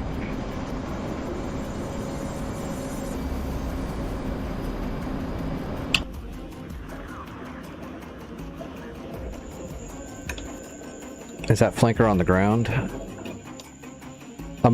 F1 Mirage and 2 Jeff 17s. 2 F1 Mirages and 2 Jeff 17s are trying to take off right now. If I can get close enough, I'll get these shots off, and then we'll have to deal with all that nonsense.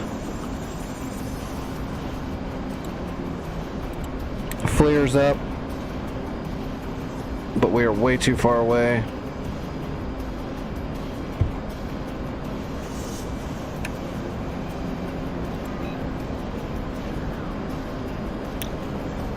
Alright, bag is empty.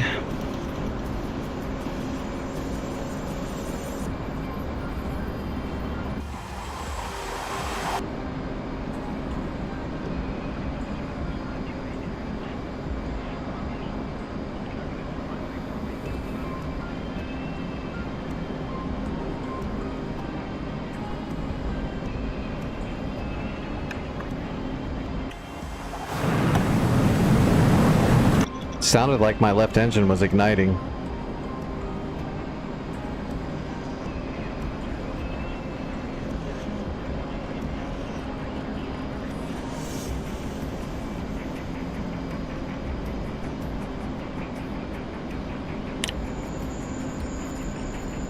Still about 5 minutes away from being in range to start using the broaches.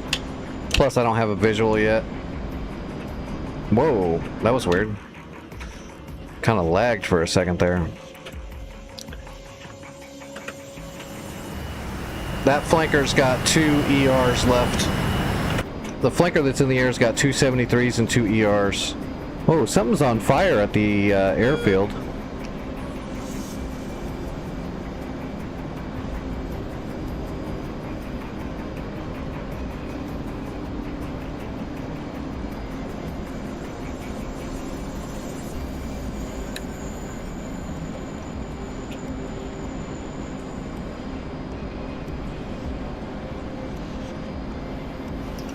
Somebody hit it? It doesn't look like it.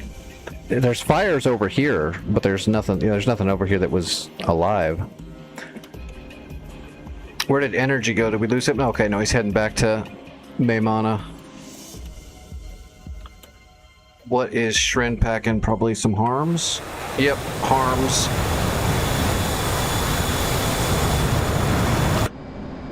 Be careful, Shren. You might get a bad wing wobble.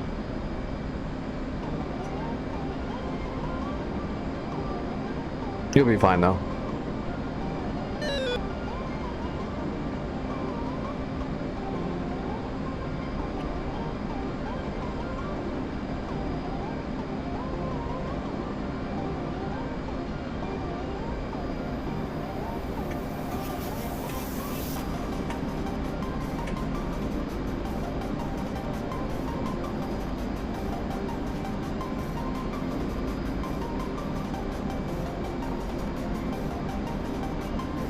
Alright, we're lined up and ready to start shooting as soon as we get visual and range. That flanker turned back around. Because of course he did. Okay, I've got visual on the runway. So I'm going to mark my first shot on the runway right there. We'll have to redo it when we get closer, but I do have a shooting solution to the runway.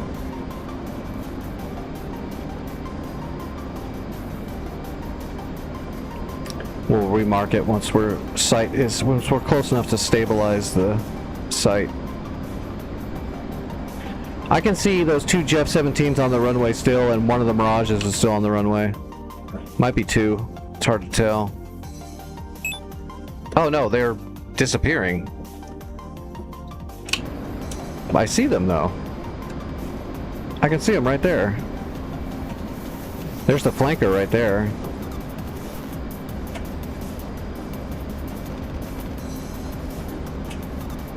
Remarking. Maybe. Marked. Yep, got a good solution. Alright, so we're gonna put 2... Oh yeah, he's burning straight for me, isn't he? That son of a bitch. I'll try to get broaches off on the SA-11s, but there's a hill right there in front of them.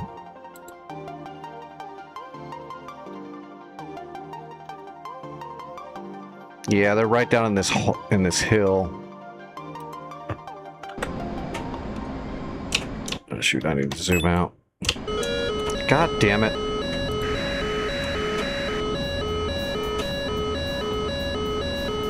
Okay, I've got the flanker locked. I've got a visual on him.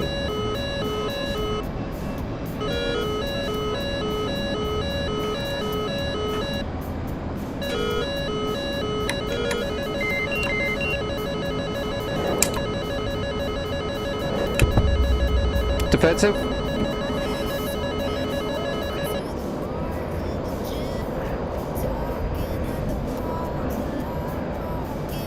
I put 2 on him. They're probably not going to kill him, but they're going to push him defensive, Shrin, so you might have a good opportunity to push him now. I definitely put him defensive.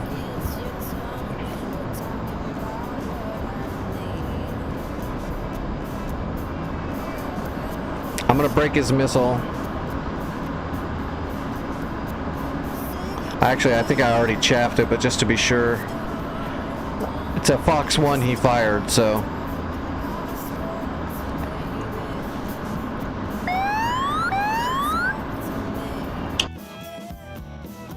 Oh, it just missed.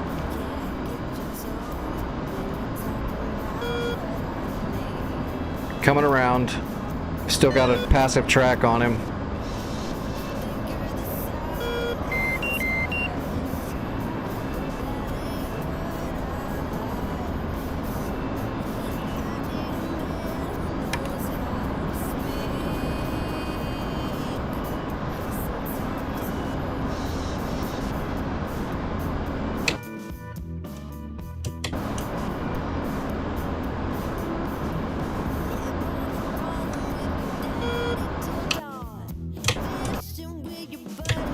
Okay, I'm firing on him. He's fired on you. He fired on you, Shrin.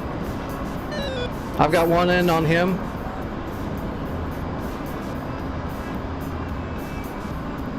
He's defensive on my shot. Oh, he might have shot at me, actually. Okay, I'm defensive. Oh, fuck. Dude, this guy's crazy. He shot that heater from over there. That was a heater. What the hell is this? This guy's crazy. He's dead. I got him, but Jesus Christ. That was a hell of a heater shot.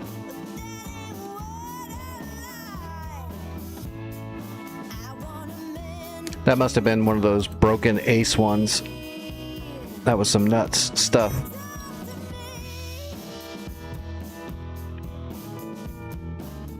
You can always tell when they're shooting 27 ERs farther than AMRAAMs. Alright, try again. See if I can get close enough to shoot a bomb.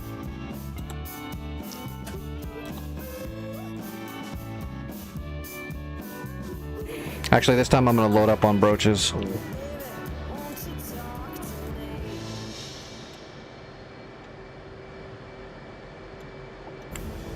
We're not going to engage the air units at this time. We're just going to go for broke and try to get close. Copy.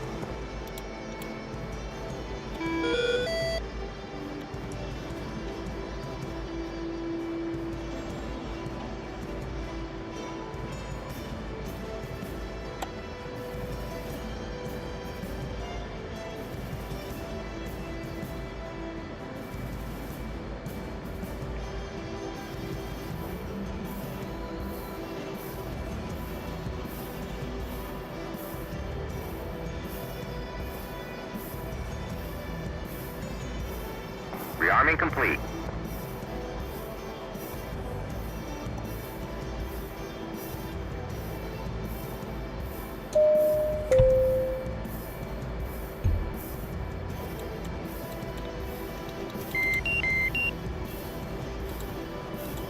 All right, taxiing.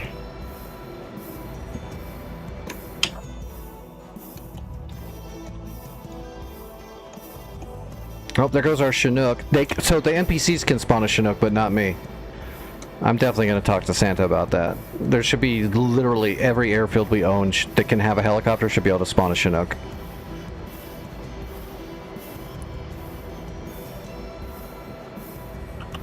Request takeoff.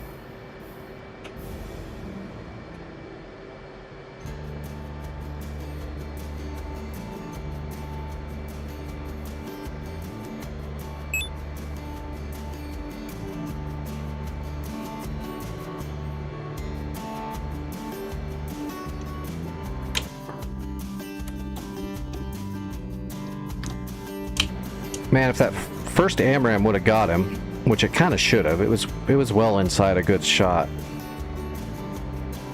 I'd be dropping broaches right now and knocking the runway down. I've got this bad feeling that as soon as I get almost close in range, they'll launch more fighters and I'll never get a shot off. I'll be flying around with wasting broaches every time I take off because I can never get to shot off on them.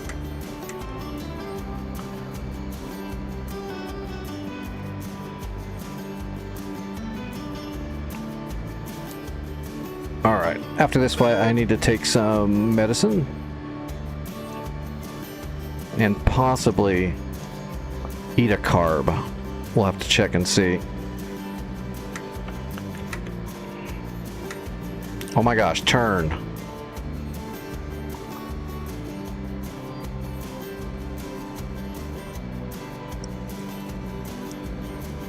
Alright, taking off.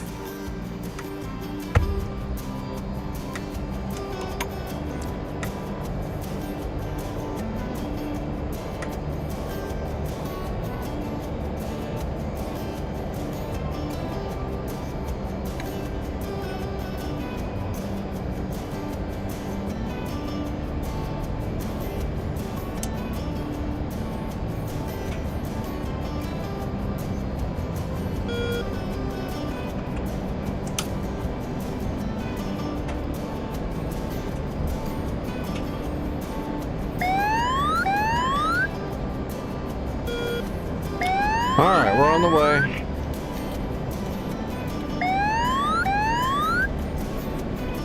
Again.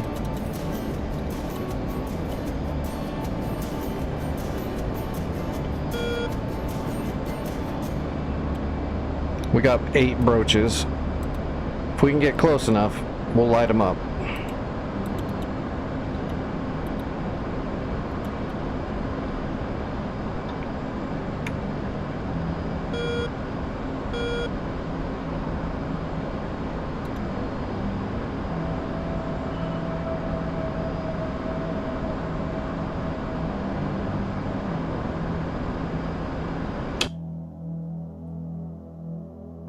Well, the sky's clear for now. I might actually be able to get a shot off. I want to make sure that our Chinook gets here too. He's going slow though. I know that feeling. That's a long, long ass flight.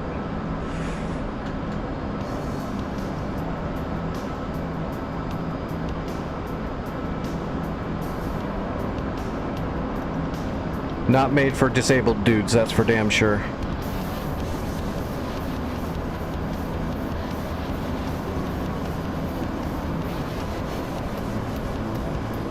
Keep the radar on the sky.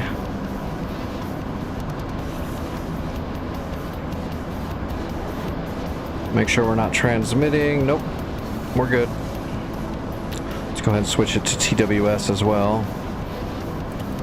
Oh, I can't. I'd have to switch the mode.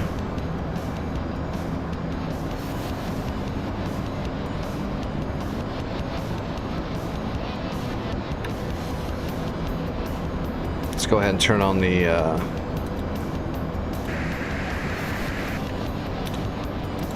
interrogator. TWS, manual, that'll work.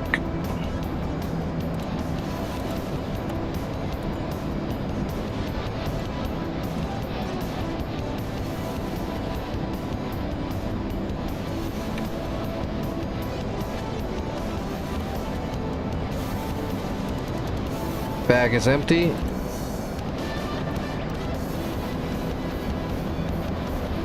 All right, we're cruising.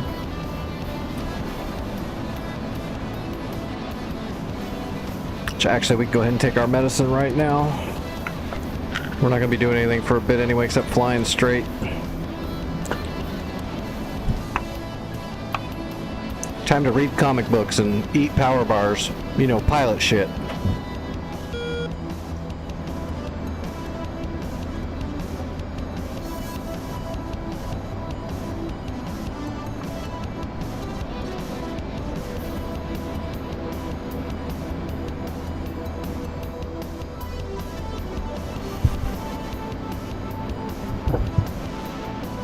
Okay, ugh.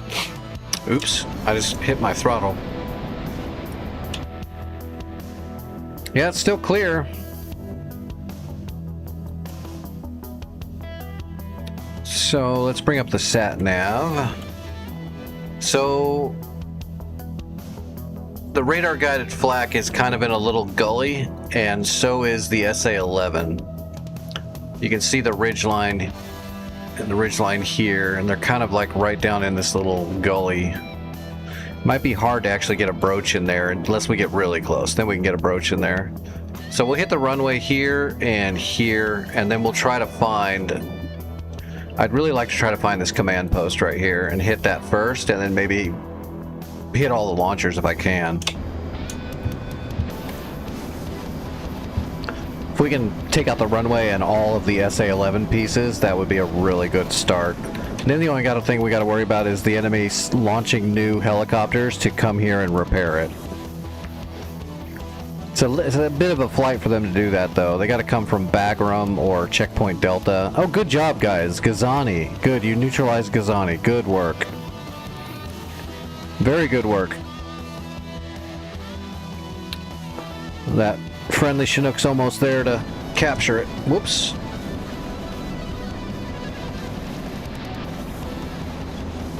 I forgot to turn on my FLIR. It's not warmed up yet.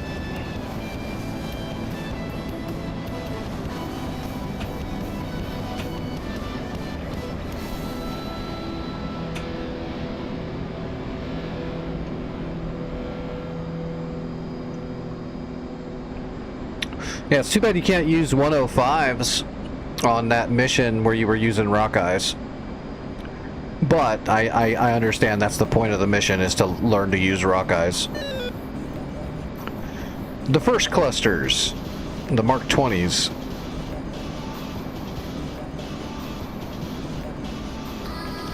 At least they're not straight up dispensers.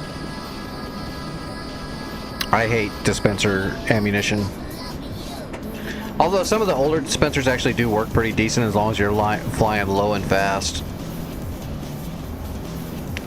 You can make a good carpet, but you're risking getting shot.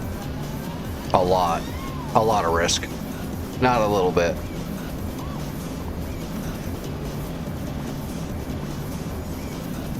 I'll have to look at that mission. What's it? Is it? You said it's a campaign? Which campaign is it? Or is it just the training missions?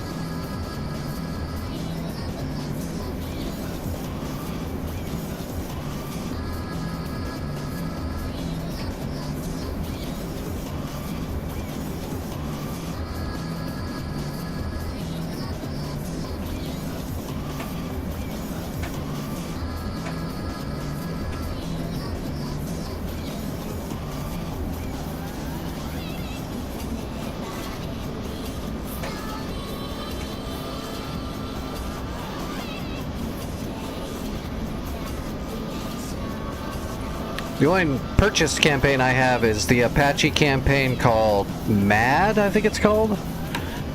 I need to go back to that and actually run that whole campaign through. I think I did the first couple missions, and I succeeded it when I did them. But then I just didn't get back to it because when I'm flying, I'm usually streaming. Most people don't want to watch a campaign mission being ran because it's going to be a lot of it's going to be procedural and boring.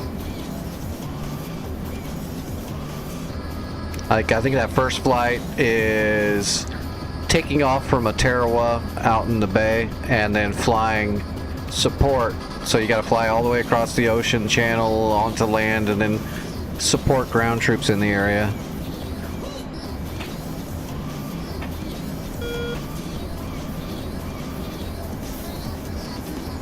What I should have done is filmed it and then made a nice little video about it. I might make a good video, but then it would have to, the replay would have to work so I can get all the good shots, the good video.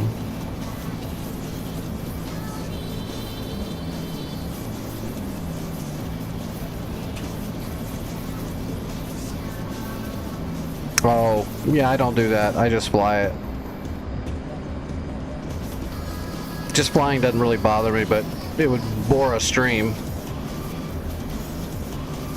I'm used to it. Believe it or not, when you're flying in real life, most of it is just flying in straight lines.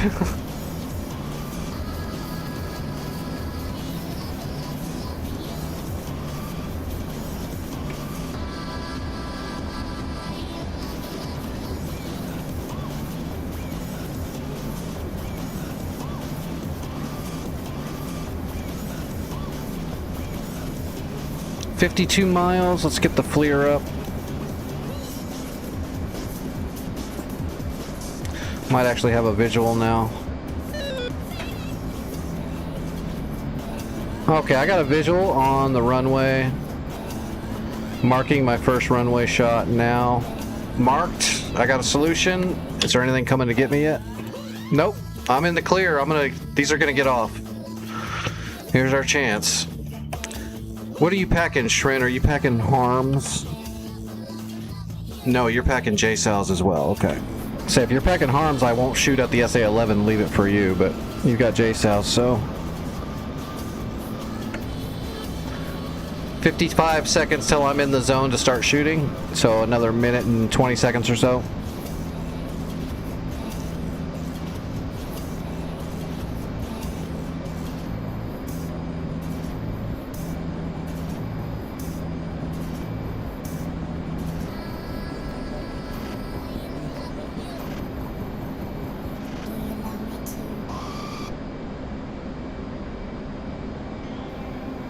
$25 seconds.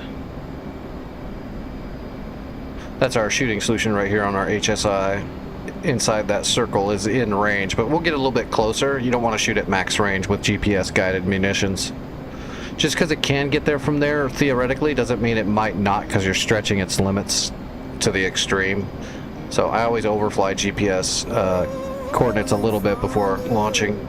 JDAMs as well. Especially JDAMs, because stuff can intercept your JDAMs, so the closer you get, the steeper the angle will be. Unless you get too close, and then it can't make up for the forward momentum. Alright, I'm in the zone. One away. Marking the runway for the next shot. 2 away. Okay, I got 2 away, heading for the runway. I honestly can't see the SA-11 because the hills are in the way.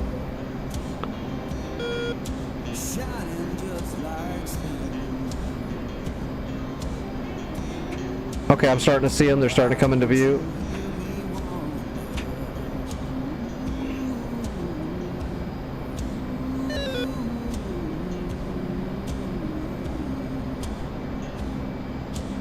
Come on, give me a good view. I think I'm looking at the SA-11.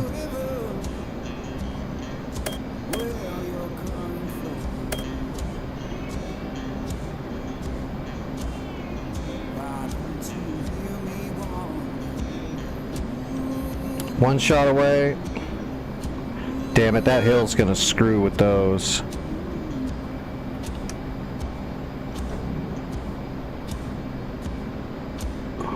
Where's that flak gun? Can't see the flak gun at all. There it is, I see the flak gun. It's on the back side of a hill. I'm not gonna be able to shoot it with the broach. I'm gonna stay on the SA-11.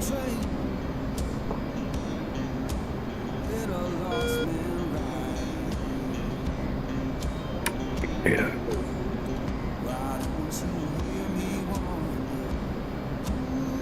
Got the search radar. One away.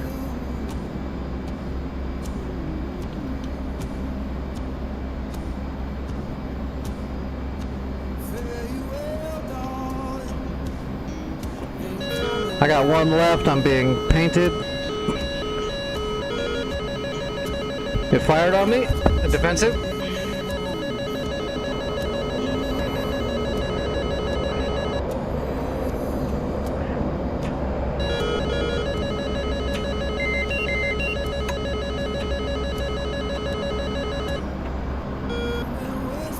Okay, I think I trashed it.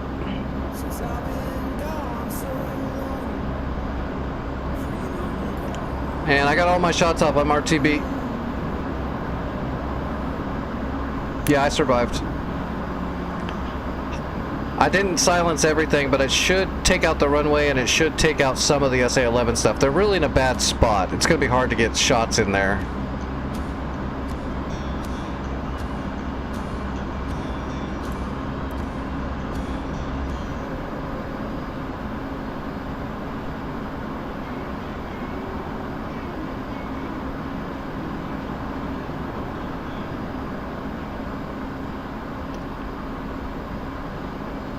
How much fuel do we got? 8,200 pounds. We'll be fine.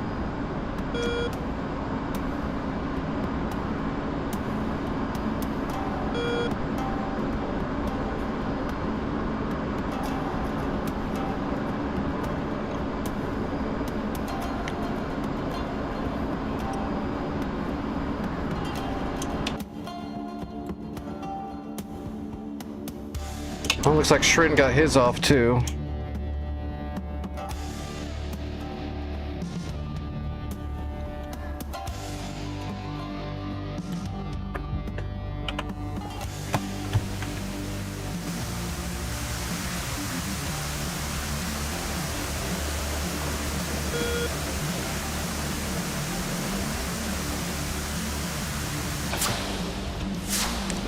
Okay, I'm making contact. Yeah, I've got some hits. I've done some damage.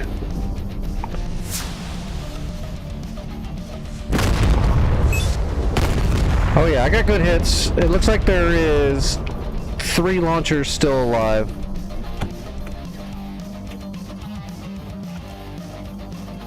Waiting on impact to the runway.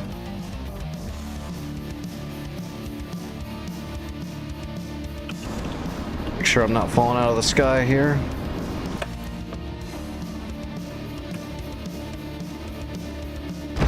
Nope, there we go. Direct hit on the runway.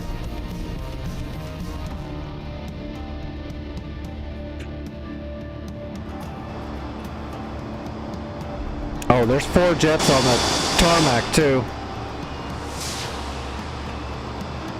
Boom. Oh, we did damage on the jets too. Okay, Shrin, the runway's out of commission. All 4 of those jets that are on the tarmac are not going to take off for 60 minutes.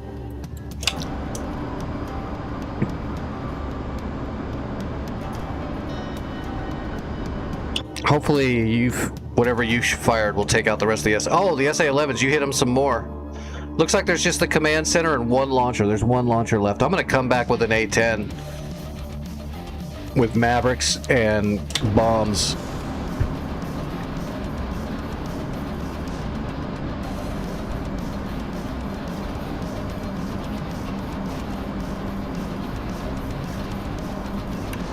All right, let's pull a magnetic heading off the runway.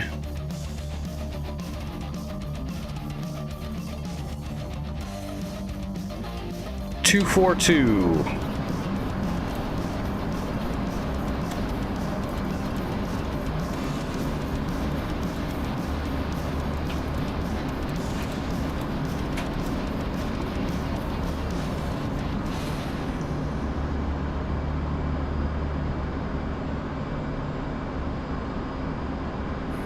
Yeah, we use drones for scouting, and you can also designate one of them if you've got the scripting to set one as a JTAC to also do laser guidance and target painting for your shots.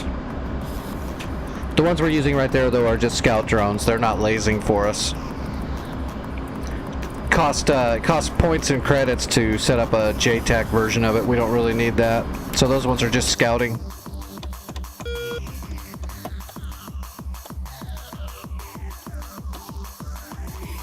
Yeah, that's just our scout.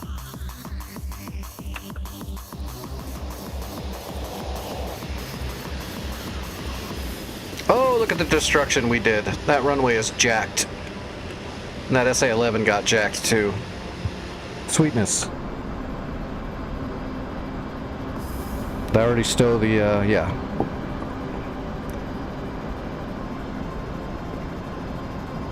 What is this out here? Oh, that's our sentinel.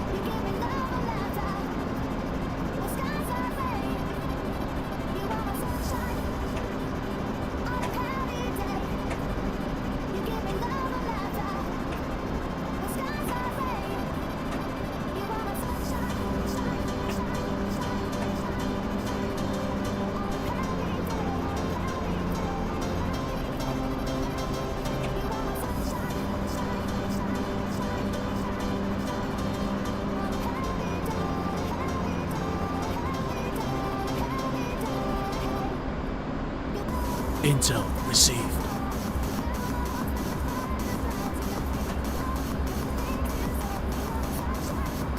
Yeah, it's because the MSL's so high. That's why it's so hard with helicopters.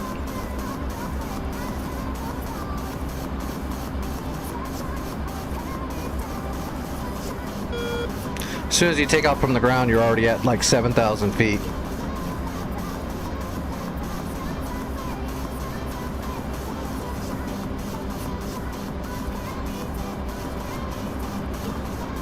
It's rough on the equipment.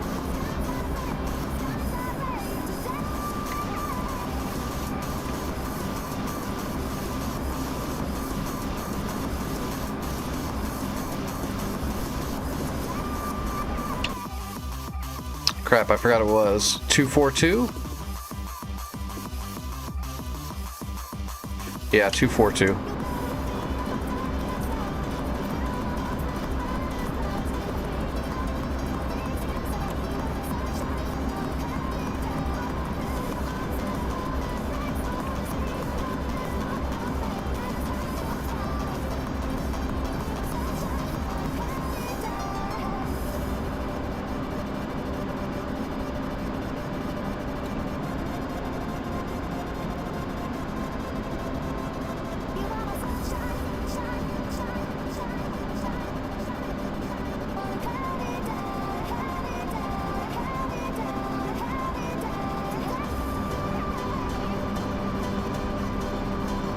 I prefer calling it SSL, sad sea level.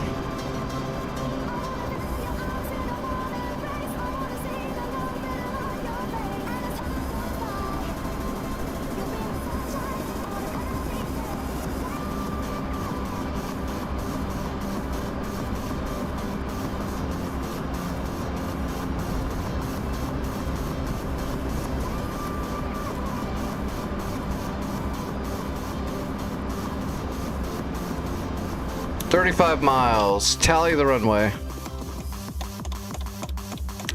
Shrin, what's your fuel state? Are you good? I've still got plenty of fuel if you need me to go around. If you want first dibs on the runway, just say so.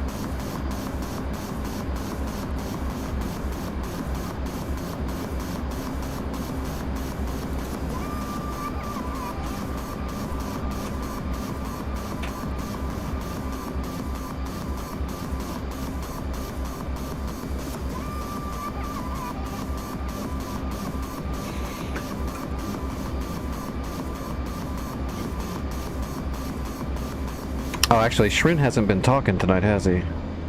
Yeah, he might not be in the stream. Well, he's up there at, like, what, Angel's 30-something? No, he's coming down. Come on, Chinook, get up there and land and capture that thing. I'm gonna have to spawn a helicopter from there. Oh, good, the SAMs are all gone. So that means I'll be able to put my Mavericks on the flak guns. What else was there? Was there any heavy armor? Technicals. Rocket artillery? Artillery. Trucks, technicals, and a man pad. We'll put a Maverick on the man pad. Because he deserves it. Looks like Shrin's coming in. So we will hold up. We'll come in on the north base.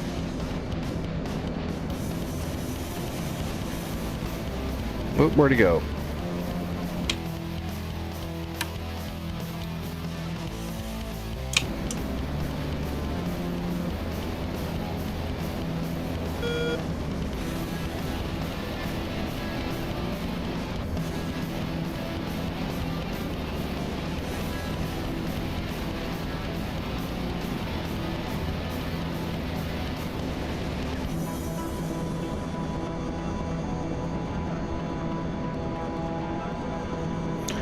Shrin goes straight in, and we'll just do a overhead. No, he's not coming straight in though. He's moving too fast. He's gonna come back around on the other direction probably.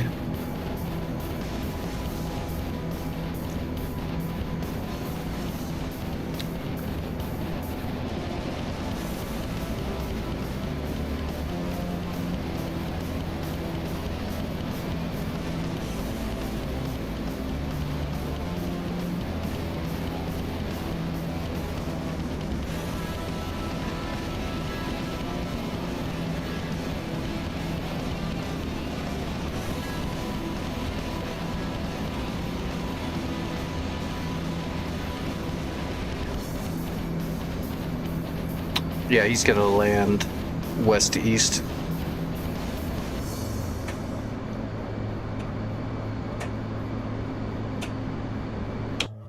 Which means, or is he? Nope, he's gonna come. I'm not sure.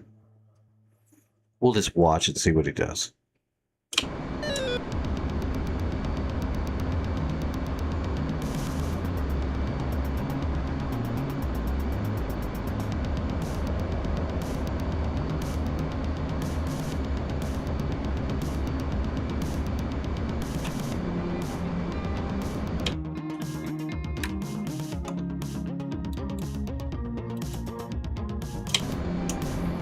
Let's go back up to 15,000 feet, so we're completely out of his way.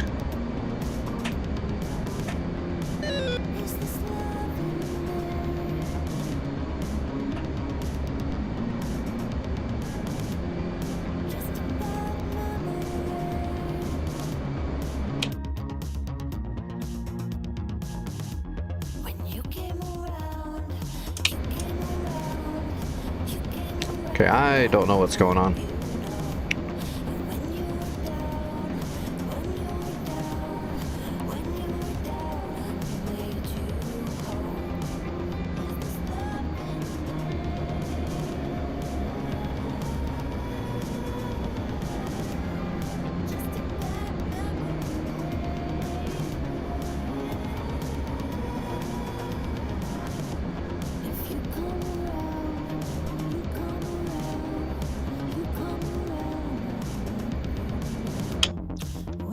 Sharon is under attack. Well, they captured Gazani. Needs to be upgraded, though. God, look at him already attacking with all that stuff.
Looks like he might be coming in now. Maybe? He's pretty high. Well, no, he's not actually that high. Okay, yeah, he's coming in, so we're gonna slot in now on the right base. And we'll turn in and come in right behind him.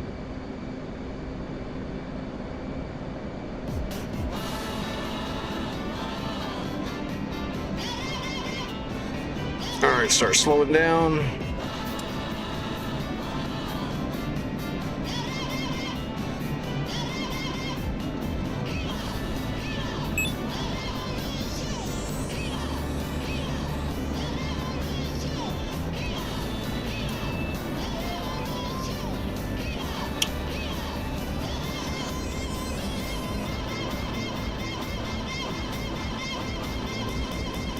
Alright, landing gear, flaps. Get ready to land like we're in the Navy. Oh shit. Shrin just blew up.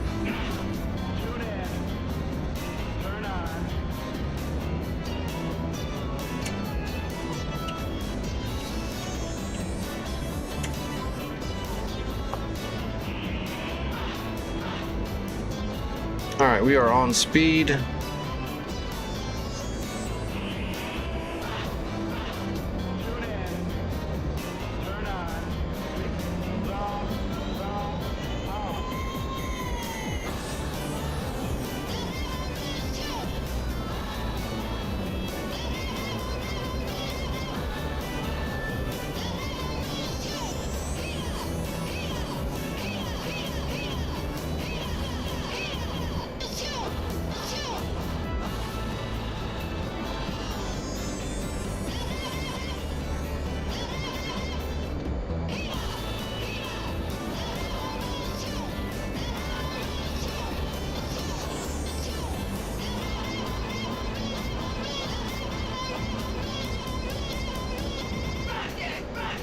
Come in too hot maybe, or did get a good aero brake or something?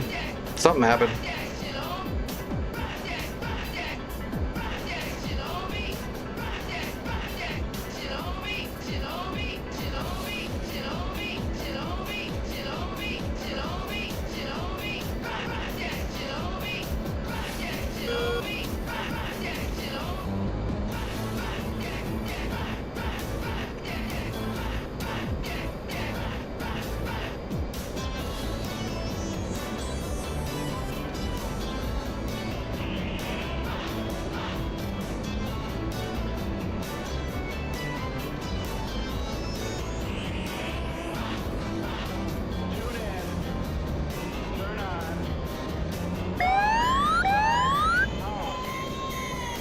Surprised Betty's not bitching at me yet.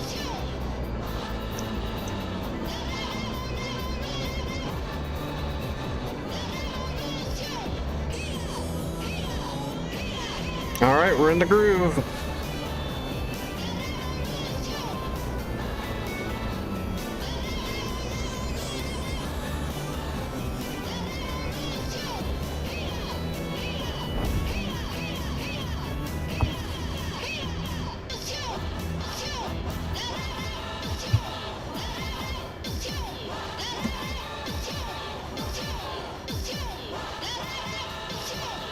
Piece of cake.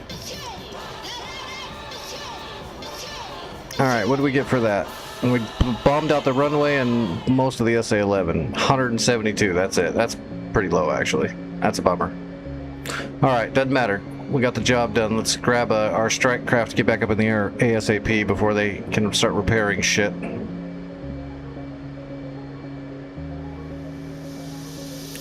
Is Shrin in here?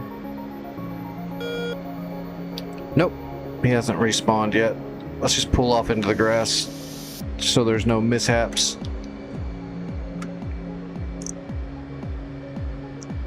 Alright. Let's get in there and get this done. This has been a pain in the ass for like 2 nights in a row now. Let's grab the hog.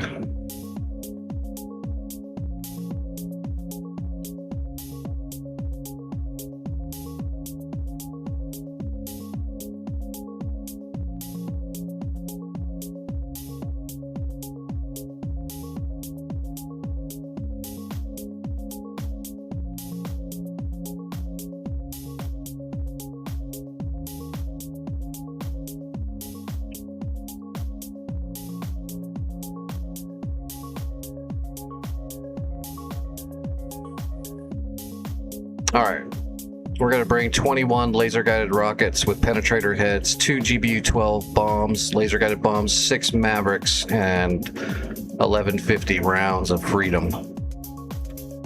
We should be able to pretty much kill everything there unless something happens or they get jets on us or something like that.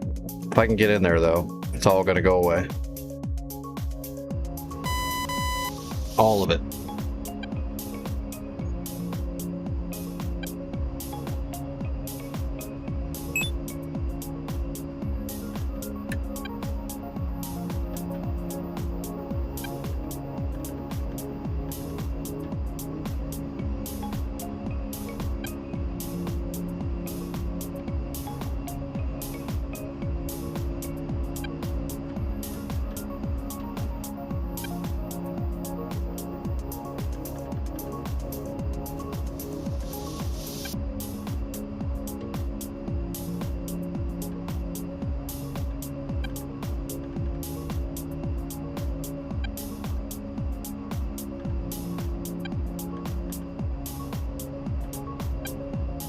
Alright, data link is up.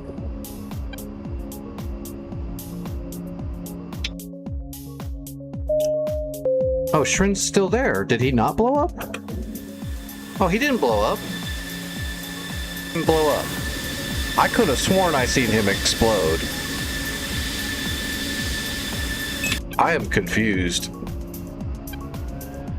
There's no fire there or anything. Was I just seeing things? Did I take too many of my pills? I feel like I'm gaslighting myself.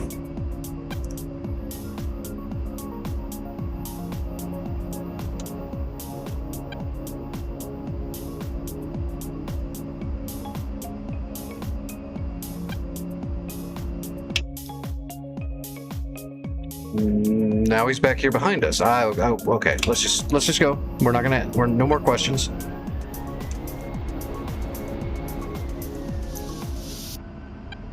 Maybe it was desync. Maybe he lagged or something and it desynced.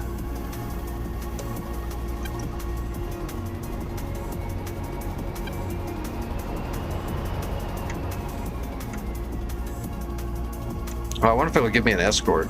Probably not on this server.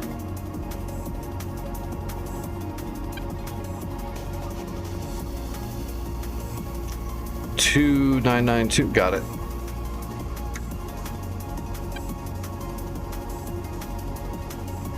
Oh, I'm using the wrong runway though, I don't care.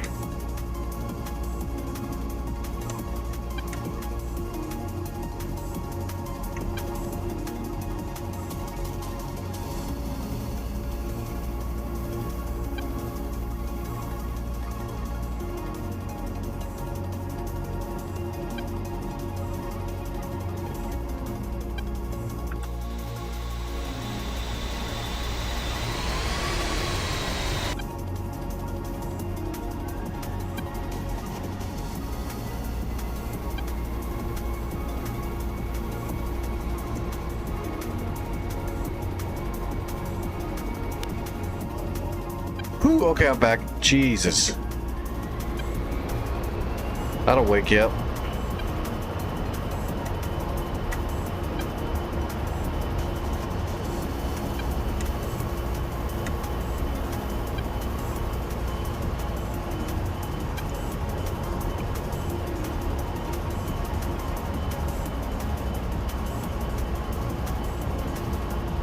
Alright, Bamian. Oh man, I hope I get off the ground. I don't know, we might not make it.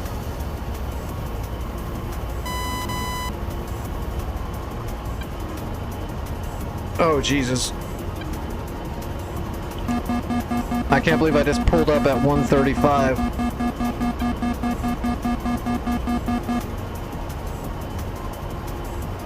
Oh, mistakes were made. Stop lagging, you piece of crap. Pull up. Oh. We're gonna leave those flaps down for just a bit. Okay, that's about the slowest I've ever taken off with this much weight on here. That was nuts.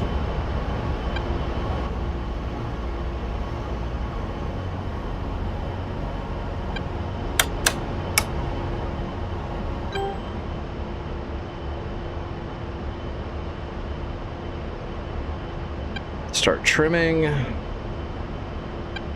All right. Whew, that was very close. We skimmed that wall and that mountain.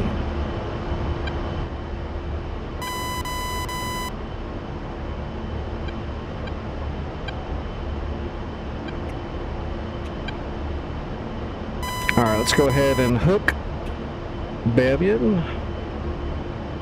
Got it.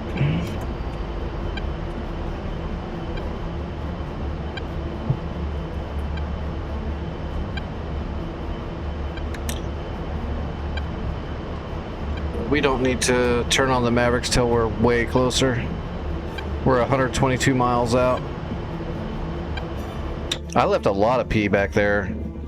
Oh, yeah, it looks like Shrin's having a connection problem. Right? Oh, no, never mind. He's just already took off. Oh, we're almost ready to capture the fob. Come on, you can do it.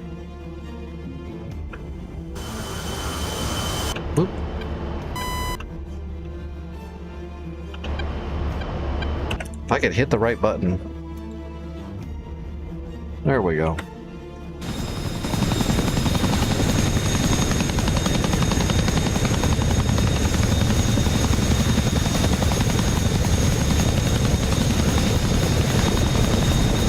Drop it!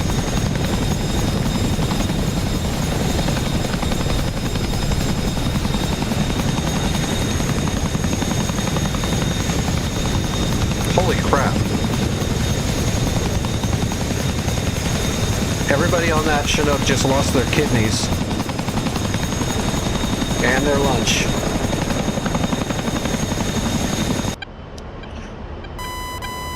Alright, well, we'll have that fob soon enough, so that means when we neutralize Bamyan, we can grab a helicopter from Javid. How far of a flight is that? Plus, it's a fob, so it'll let me spawn a Chinook, because I'm not doing a Huey tonight. 46 miles in a Chinook, I can do that. Oh, those poor flankers can't take off. Poor guys. Sucks to be them. If they're still there when I get there, I'm gonna light them up with my gal. Actually, I have to use the restroom. I'm on a 4-degree climb. I'm gonna use the restroom. I'll be right back.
Okay. Oh.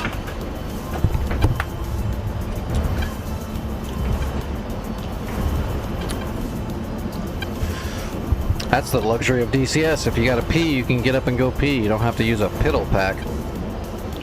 Alright, let's stop climbing for now. We're getting way too slow. Because we're at like 22,000 feet.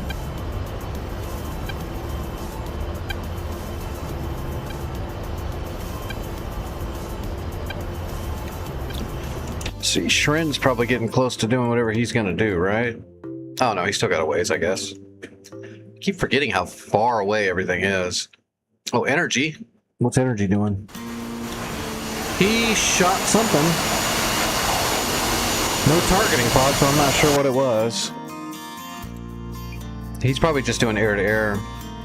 Doesn't look like any more stuff on the ground's been blown up. Well, no, wait. No, some of the ground stuff is dead. Look, the last SA-11 piece is dead. That is a scimitar hiding with that technical by the river. I guess the first thing we're gonna have to do is kill this. This is a SON 9 fire can radar, and those are flak guns connected to that radar. So we don't want to get close to the airspace at a lower altitude with those flak guns, because they'll pepper the sky. But Shrin might take care of those on the way in. I know he loves flak. Yeah, he's got some clusters. He's probably going to drop them on the flak. If I had to guess. I had to guess. If he takes care of that flak, then I'll be able to use my Mavericks on just everything else. And then my laser-guided rockets on all the like technicals and stuff, we can just pop those with a single laser-guided rocket. Although we do have the 2 GBU-12s, we'll probably use those just because they're heavy. Get rid of them. There's an IL-76 inbound.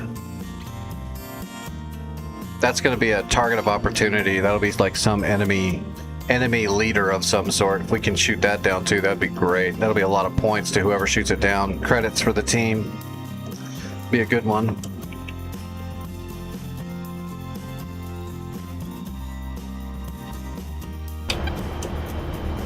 I am going to go ahead and pull a Hornet escort just to help. I want to make sure we capture this shit tonight. What is today? Thursday, right? Tomorrow's Friday. Yep, it's Thursday. Get as much done as we can tonight, tomorrow, and Saturday, because Sunday I'm not going to be able to fly.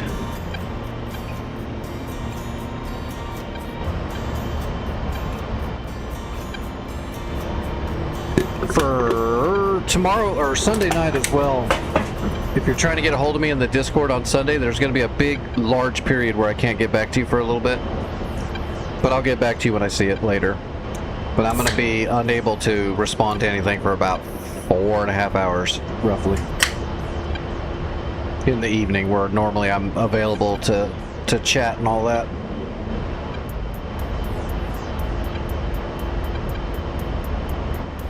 This Sunday, that's not going to happen until way later.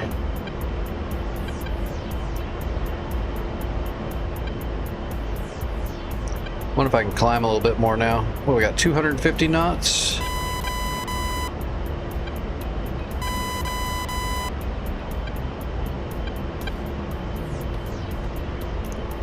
We'll just take manual control for now and do a little gradual. Well, actually, we can set it for 2 degrees.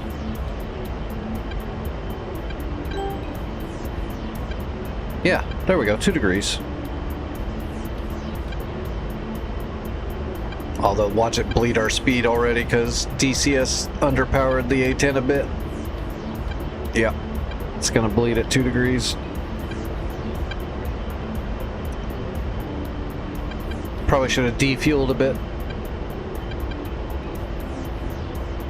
I probably shouldn't have brought all the munitions I did either. I'm surprised we got off that friggin' runway. Should have known better.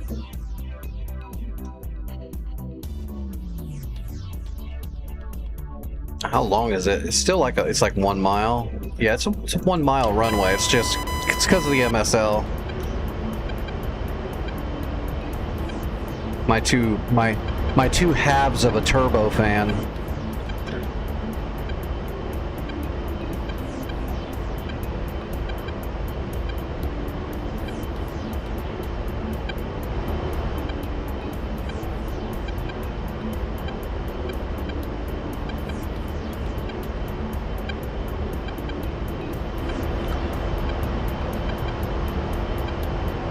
Alright, where it was 1989 Task Force Challenger Supercarrier. So is that a paid mission that like somebody made a campaign and you purchased the campaign? Is that what that is? Because I don't think I've heard of that one.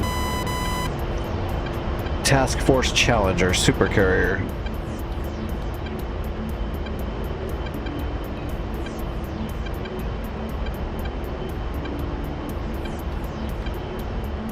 Inbound. Alright, let's drop it down to a 1 degree climb.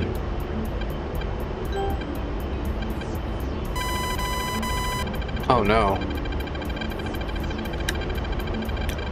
Foxhound. There's a foxhound.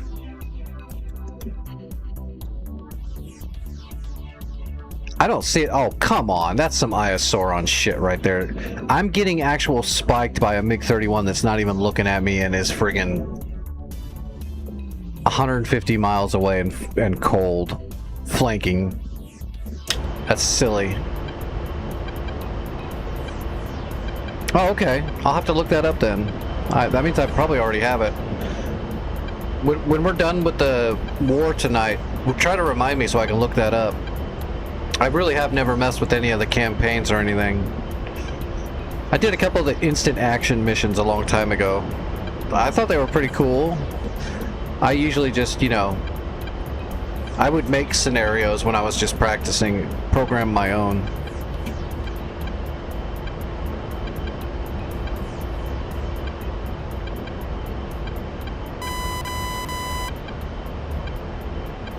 And back in the day, there were people that were always challenging me with maps. They would try to create bases that I could only use like an A-10 to attack and see if I could do it.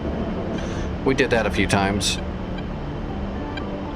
Until the one time they just went ridiculous with it. It's like, well, I can't kill all that with an A-10. I can't even get close to it, so that's not really a challenge because I'm not going to do it.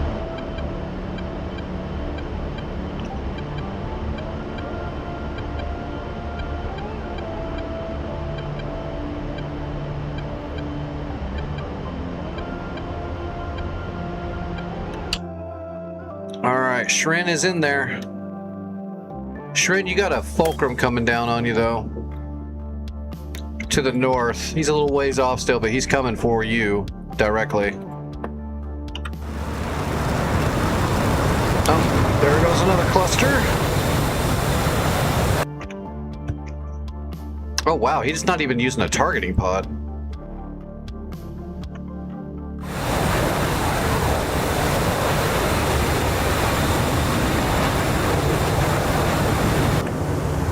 See how accurate he is. Looks like a good angle. That's pretty good CCRP with not even using a pod or anything to get a good bearing and get a good mark. Or I'm glitching and he does have a targeting pod and I just didn't see it.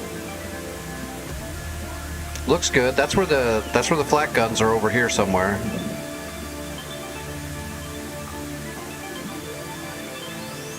Yep, there's the flak guns.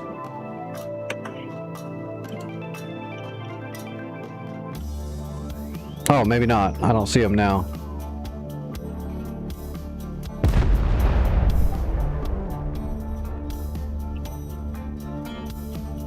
Oh, that is them. Yeah, I see them. Was that just a single bomb that hit? Something's going on. I saw a CBU-97, but that's not what that is. That's just like a bomb. What is going on?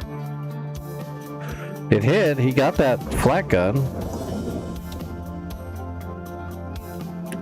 Very strange, though. It's like it was set to disperse, but it didn't. It just popped on the ground.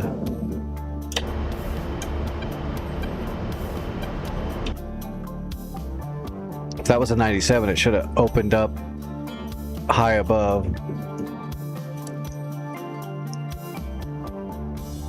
Very weird.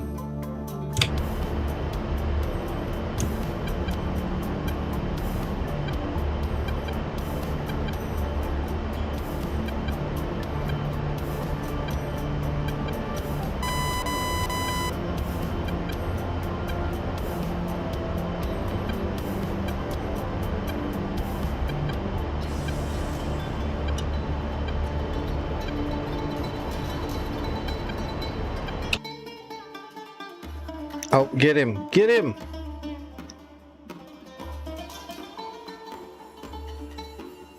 Oh, good shot. You got him, Shrin. Oh, shit. Oh, that's those... Why is it doing that, man? There's no way those... Those 31s are way down here. The Foxhounds are way out here at Gardez. I gotta worry about those fish beds, though.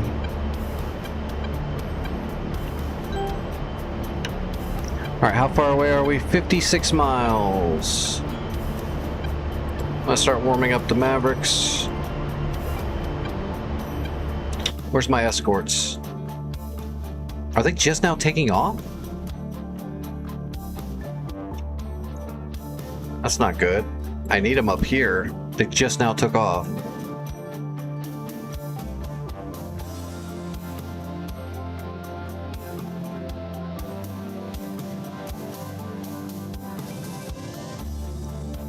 Well, actually, I better tell him to attack this stuff.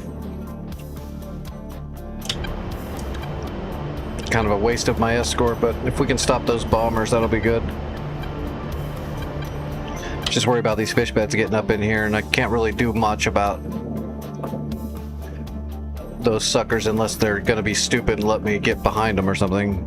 But that they're gonna, if they're smart, they're gonna shoot me from a distance. And so far, all the enemies have been pretty spot on. So I'm assuming they've got radar missiles and they're gonna shoot me from a distance. Yeah, those are radar missiles there, those long skinny ones.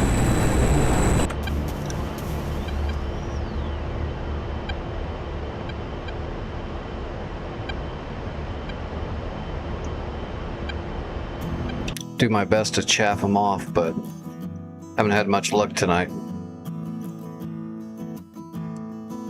MI8. Yep, we got an MI8 that left Cabal, heading to repair Bamyan. So we gotta stop that thing now too. Might be more than just two of us can do, Shrin. Such a long flight, we just can't put enough pressure on them all at once.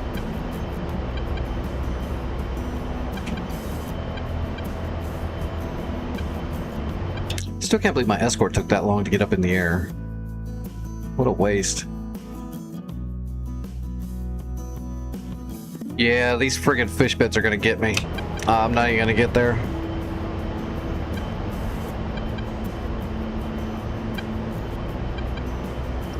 When they get closer, I'm gonna dive down to the map of the Earth and see if I can cheat them a bit, but I've only got 2 heaters.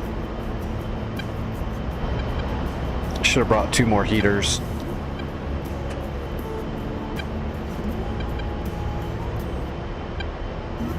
What's up, Mitsu? How's your flights tonight? Looked like you guys took Gazani. Imagine that was a bit of a slog. It's my airspeed, 230.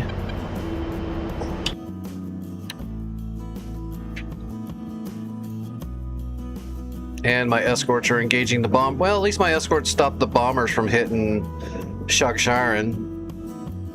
But I kind of needed them up here to not let the fish beds get to me. The good thing is most of the aerial threats are dead now, so I can get a helicopter from here and try to get up in here. But we gotta hit that runway again. I'll put one of my laser guided bombs on this runway if I survive to get overhead.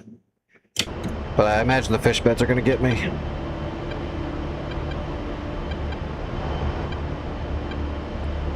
Alright, I'm dropping out.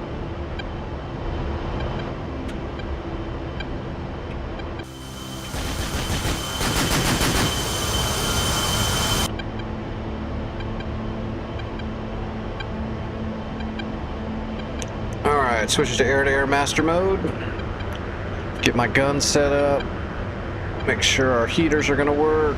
Yep, heaters are good.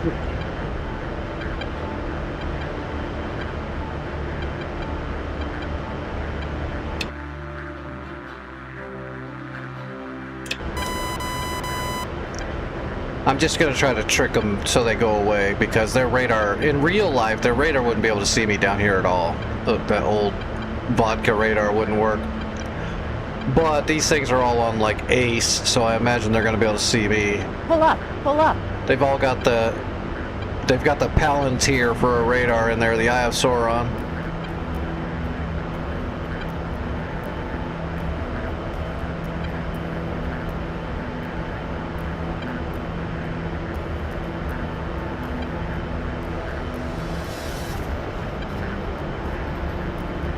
Okay, my data link is tracking the fish beds. My Hornets are...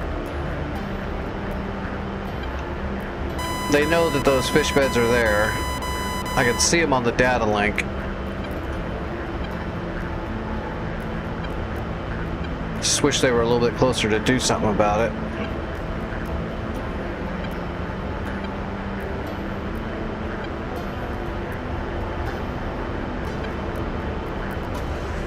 It does look like my idea worked, though. It looks like the fish beds are breaking north instead of coming right at me now. Nope, never mind. They're coming right at me still. Altitude, altitude.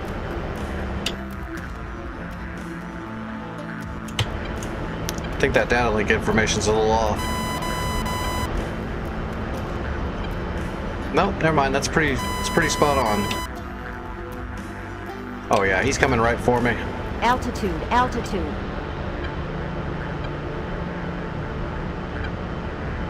Altitude, altitude. Shut up, Betty.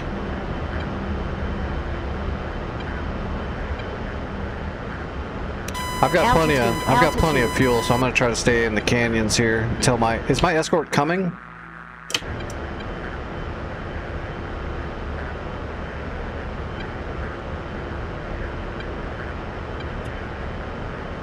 Altitude, altitude.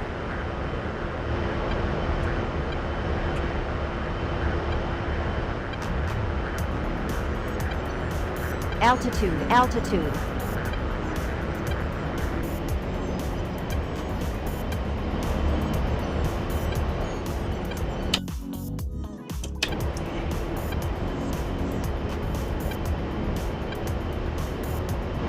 He's right behind me.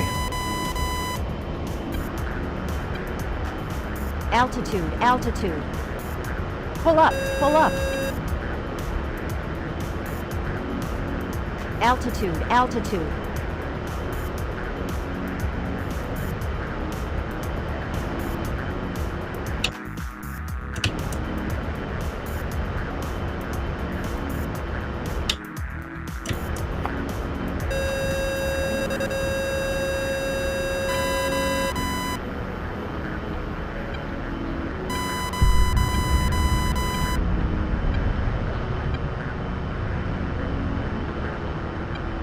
I didn't see him, but I heard him go right over me. There he is.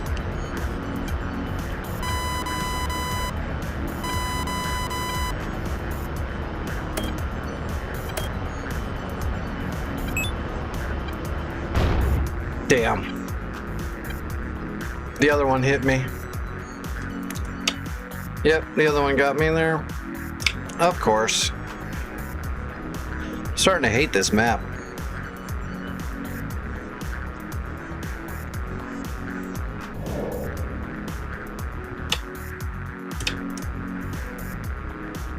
Come on, fly right over me. Where are you? I still don't even see him.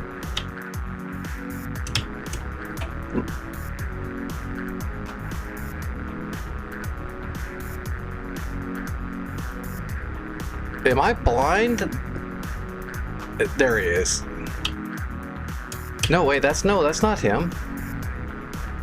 It says he's right there, but he's just not there.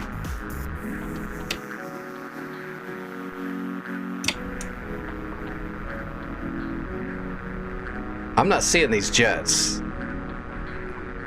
They're right on me and I don't see them at all. I'm really wigged out a little bit on that.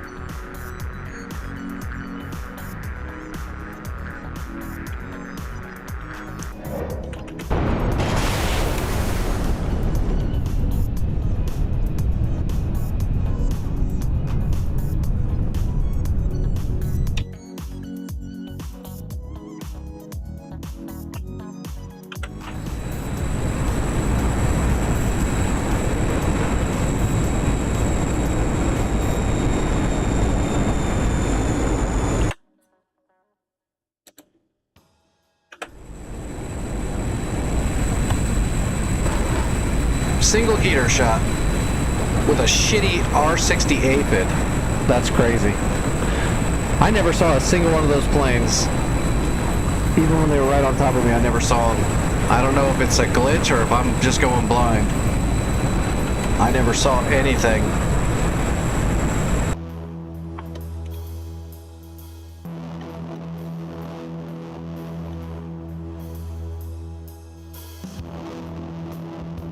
Alright, well, let's come out of FOB.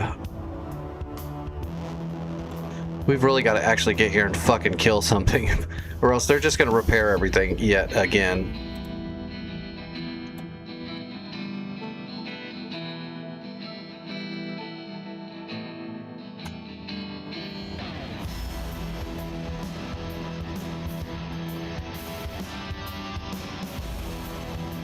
We're not going to bring the Doppler, it's just too heavy.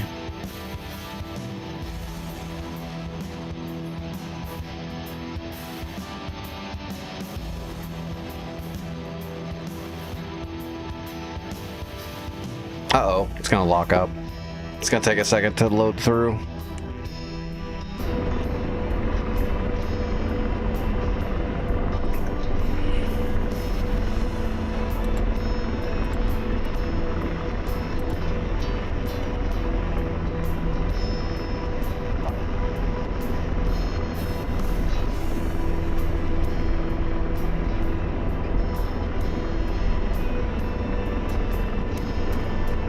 Alright, 61. What's the memory bank for the waypoint? Should be 13.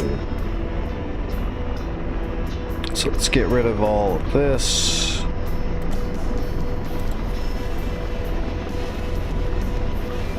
Alright, route. Add.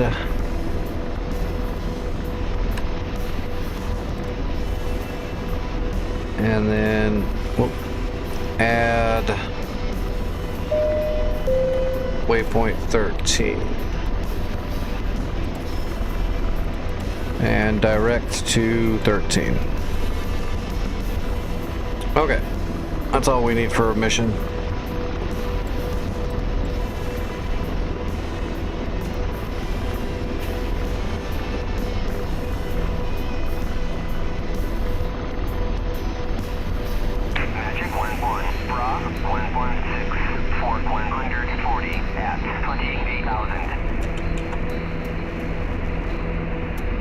Alright, right up that valley.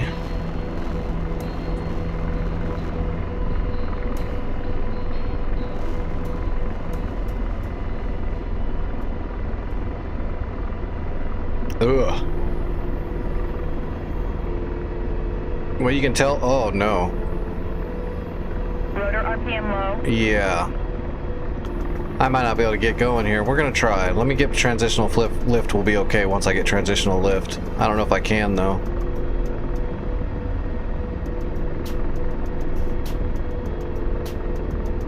Friggin' Afghanistan.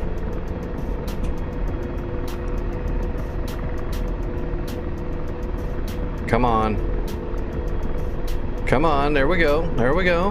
Radar, searching. Come on, engine. Okay, we're gonna be okay.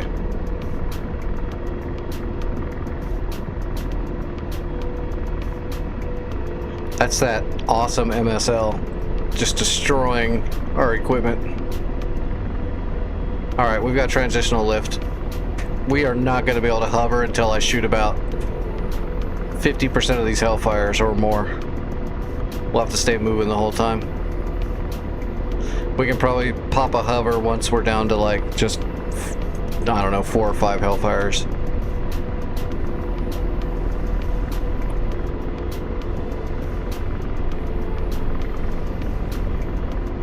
That was rough. But we got up in the air with a full load.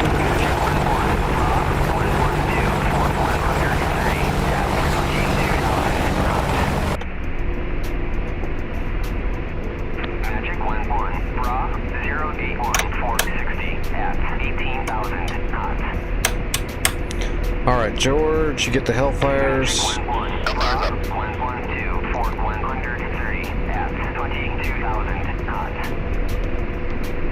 Arm the chaff. Let's put the gun on my helmet.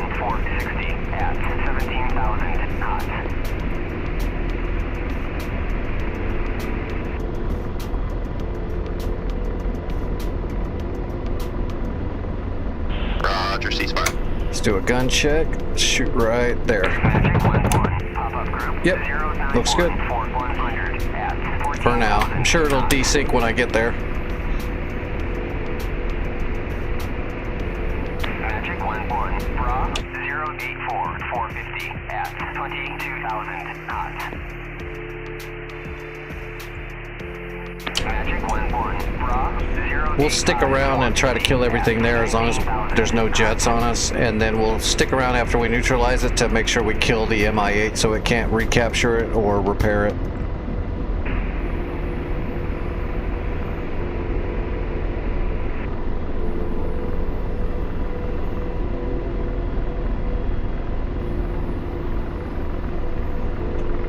That's right. If I'm gonna go to Afghanistan to fly, I do nothing but eat bratwurst and asparagus. Radar searching.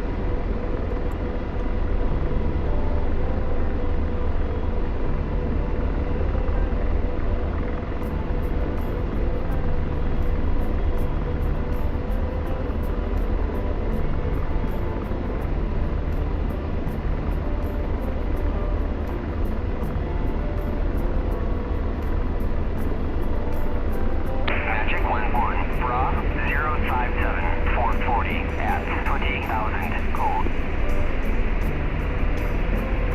Magic 1-1. Bra 116 for 140 at 29,000 knots. 77 kilometers. Magic 1-1. Bra 081 450 at 21,000. See if we can maintain a gradual climb all the way there. If we have to climb suddenly, we ain't gonna make it. Magic 1-1. Bra 116 for 140. We'll probably blow the generator as soon as we try that. The RPMs will fluctuate. That'll be the end of the flight.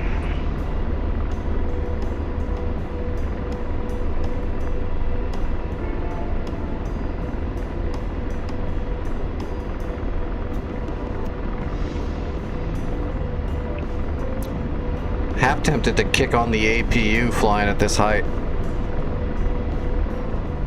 with this load. Just in case we do get a fluctuation in the RPMs, the APU generation might actually keep the systems up. In theory.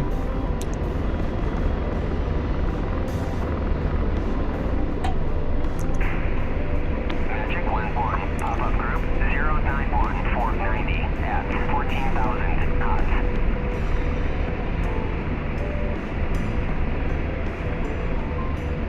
We are not going to make it over this ridge, are we?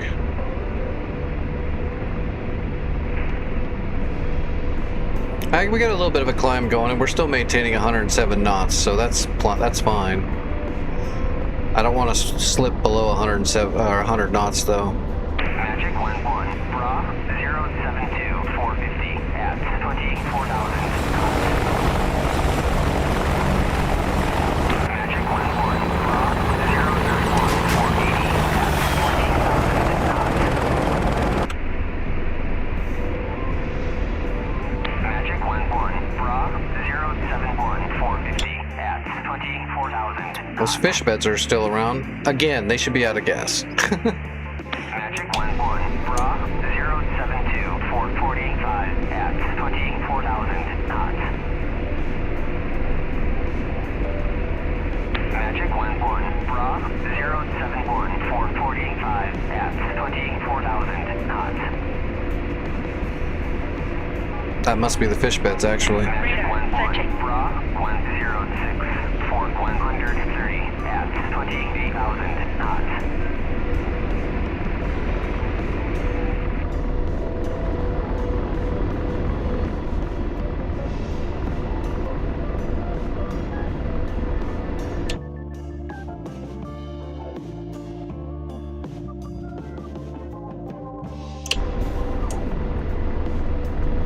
Oh no, don't lock up. I was wondering when I looked at the map, it looked like jets weren't moving. Oh, you son of a bitch. That's what it's doing. It's booting me.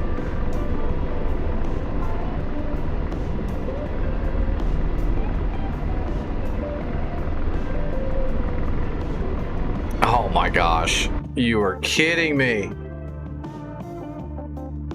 Okay, we're not capturing that thing tonight. It's just not gonna happen.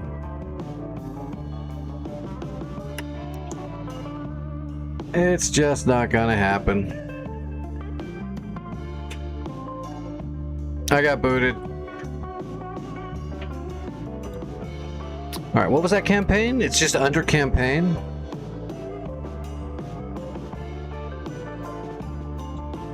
Oh, there it is. Yeah, okay. 1989 Task Force Challenger. There's 3 of them. The regular one, the super carrier one, and then the Rampagers. I didn't know those were there. Well, you can tell. I've flown it 0 times.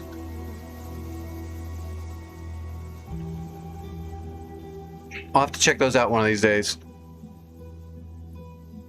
Tensions are high in the Caucasus region, blah, blah, blah, blah, blah.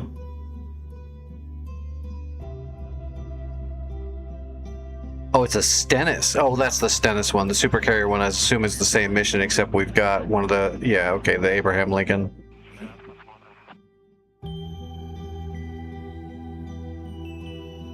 Awesome. Kill them. Kill them all.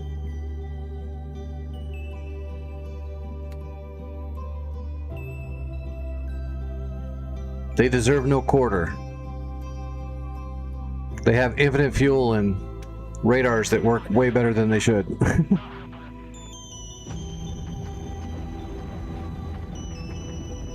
I can't believe it booted me out of all the times to boot me.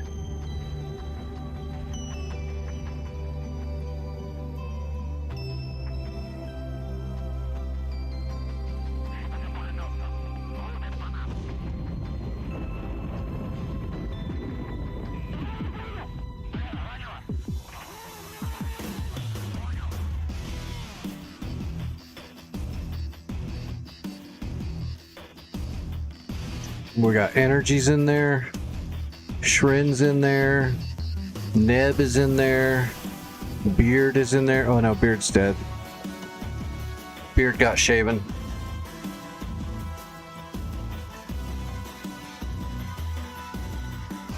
God, if all those people get in there, they should be able to kill everything.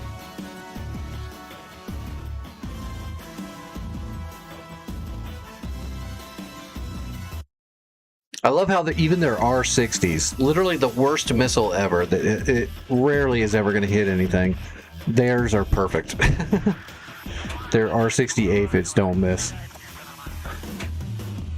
R-60 aphids are so bad, if you like struck a match, that would be enough flare for it to lose track.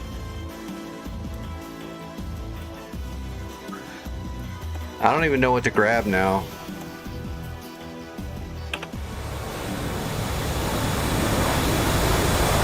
Well, don't need the harms, but there's some clusters on there. Shrin's got a bunch of bombs.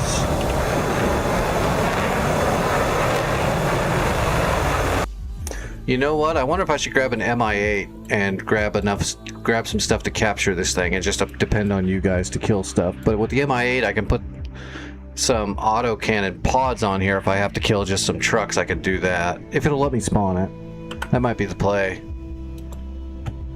Because we got so many jets coming in with bombs now, we might be able to just kill everything. Is that Javid? Yep. Will it let me spawn one? Nope, it won't. Not allowed. Not allowed. What is going on with that, Santa? A hind at this MSL? I don't know about that, man. Oh, that'd be rough. That's less power. I could just put 4 tandems on here and nothing else. Maybe we could do it. Maybe. Let's find out. If I can take off, we'll do it. But I mean, putting the troops in here is going to put us overweight at this MSL.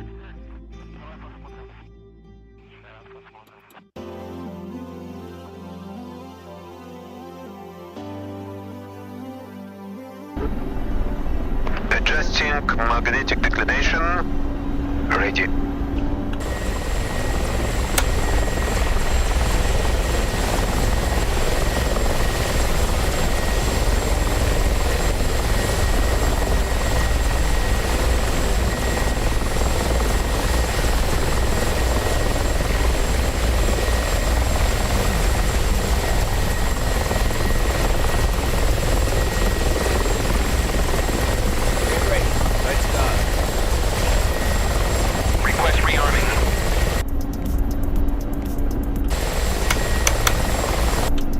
We'll see if we can get in the air.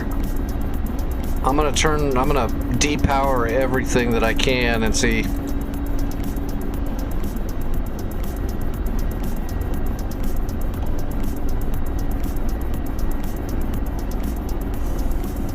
You know what else I should do? I think... So let's turn on the APU.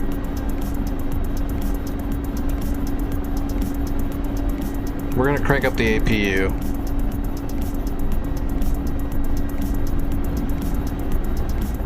And we're going to turn on the APU generator, give us some extra power.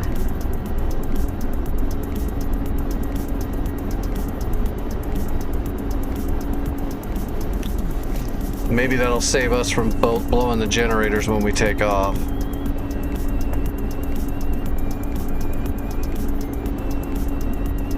Intel received.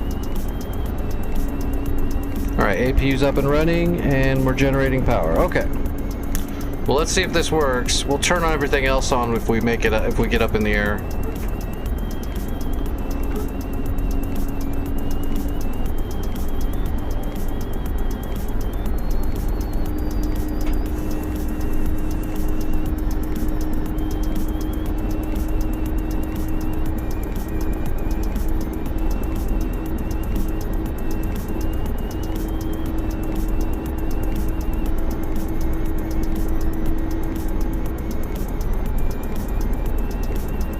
Landing gear coming up, and I'm trying to coax it into transitional lift.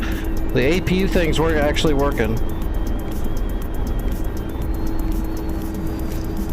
Alright, the gear's up and I've got transitional lift coming, so we should be good.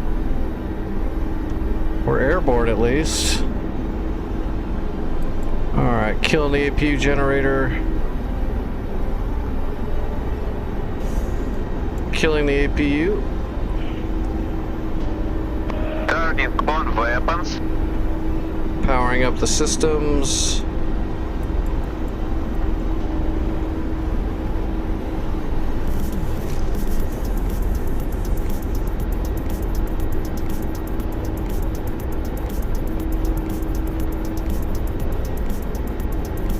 Make sure the gun's gonna work.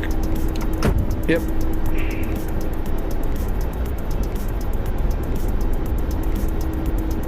Well, that was the adventure. So we've got 4 tandems and we've got some 30 mil.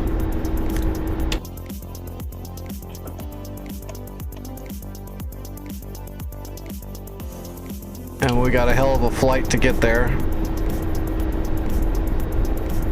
Jeez, I'm pulling so much pitch right now. What are we at? Almost 13? Yeah, we're at 12 and a half already.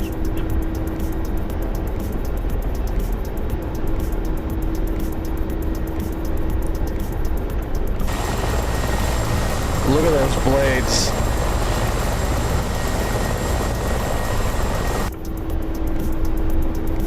We are cranking.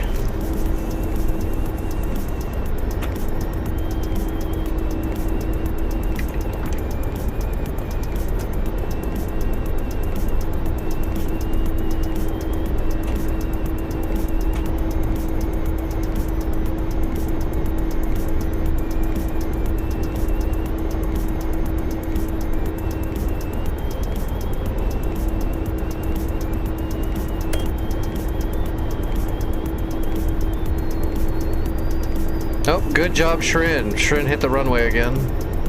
So at least they're not launching any more jets yet. Is there still an MI-8 coming there to repair shit? Yeah, he's pretty far away still, though. Having trouble getting there.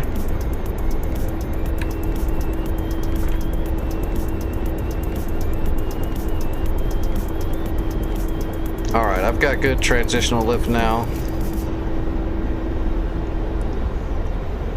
So I can use a little bit more torque so we can climb up and maintain speed.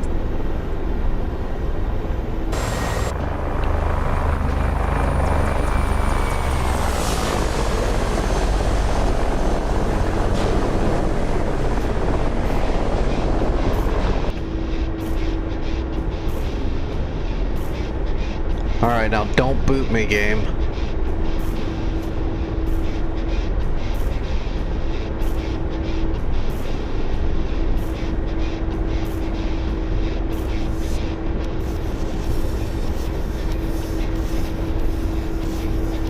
Turning off weapons. Are you, though?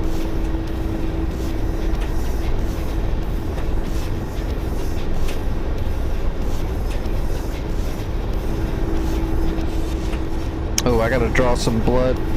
when we're done with this flight. Actually, this will probably be the last flight for tonight. So hopefully we can capture this place.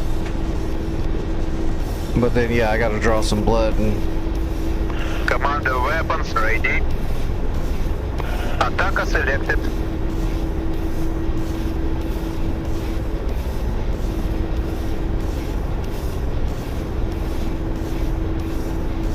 Good old Petri dish. Alright, I'm on the move. Well, it looks like you guys did some damage. Is that Mirage actually trying to take off with the runway bombed out? That's crazy. That's not supposed to happen. If you bomb out the runway, the NPCs are supposed to stop.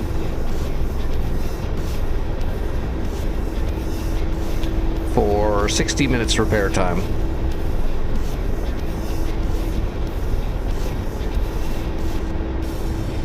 Observe activated.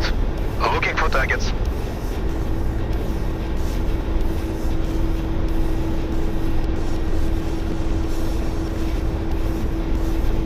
Searching for targets. Target search. Observe off. Alright. We're all set. Okay, good. Yeah, they shouldn't even be able to do that. That's the whole point of bombing the runway, is to make sure they, you know, can't launch plane after plane after plane after plane.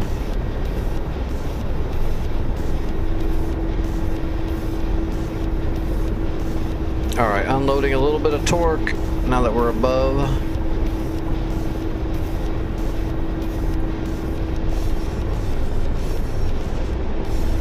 Ooh, we're not gonna be able to unload much torque though.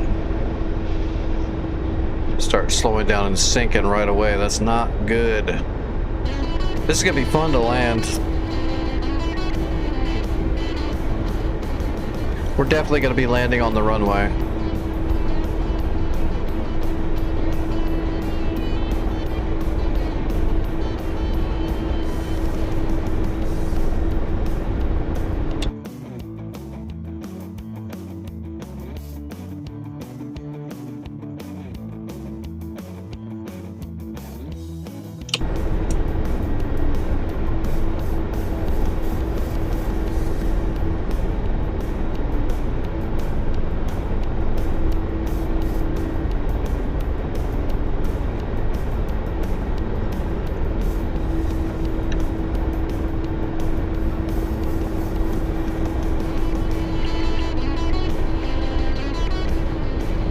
Always got to reset my head tracking in the hind by looking down a little bit farther than normal and then resetting.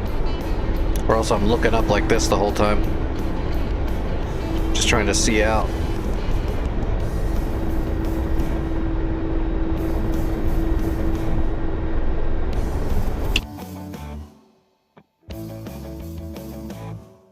Ooh, there's still a lot of stuff there.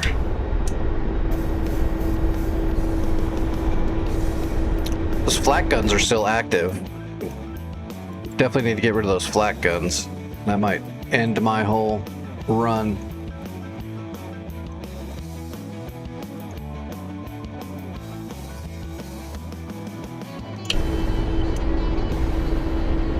Yeah, everything in Afghanistan is a big flight.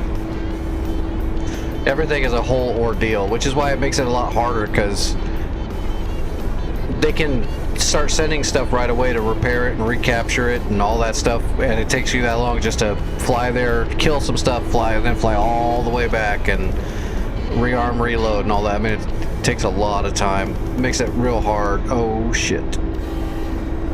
Icing? Are you kidding me?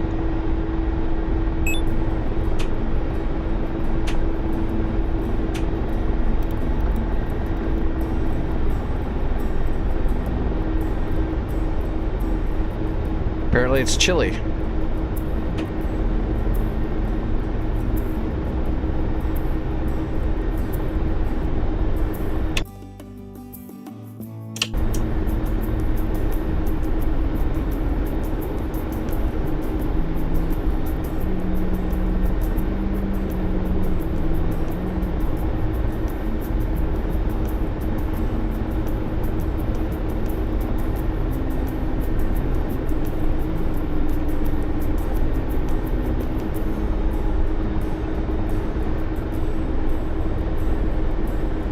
winter time in Afghanistan.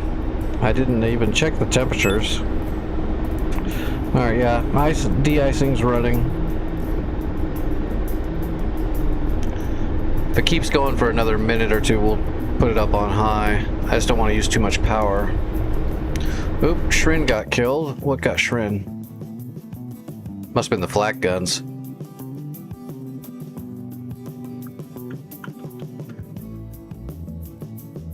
Oh no, it was a technical.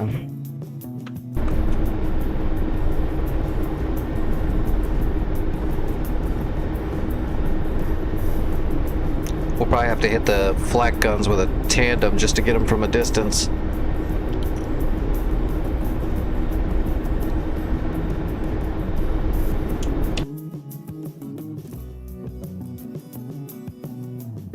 Yeah, there's still some stuff there that's going to be kind of rough.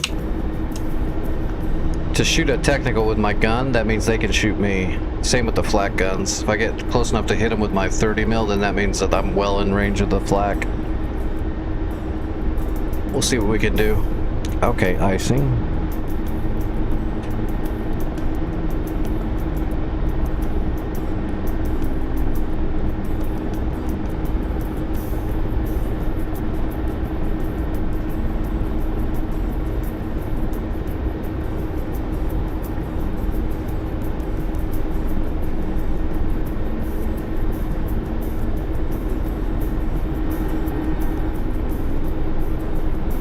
There we go.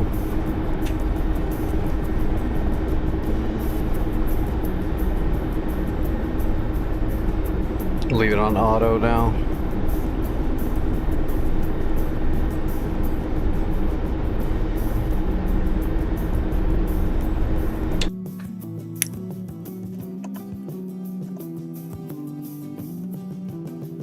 Oh, good shot energy. Alright, so at least they're not going to be repairing it anytime soon.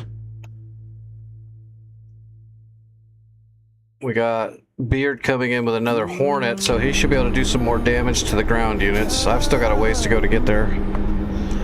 I have a feeling we'll get this done. We can get it done. We can get it done. I don't know if we will, but we're going to definitely try. Everybody's putting in a good effort. I will do my best not to screw it up when I get there. It's actually going to be kind of tricky though. This is not easy to, it's not going to be easy to fly this helicopter and maneuver around that area. We're pulling friggin' 12.8 degrees just trying to stay up in flight. And we're losing speed right now flying flat and level.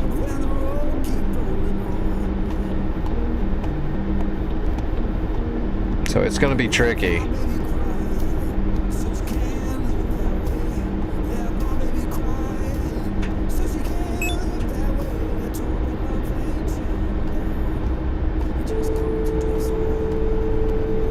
You know what? Let's lower that.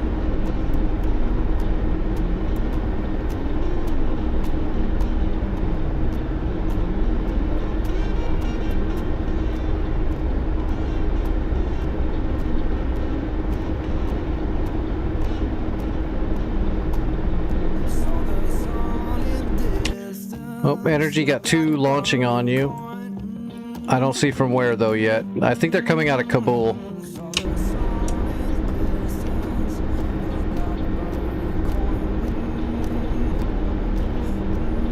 Would be my guess. Where else would they come from, really? It's got to be Kabul. Yeah, I see some Fulcrons and some flankers around Kabul, so they're probably going to come from there. Unless they're going to come from the north off map.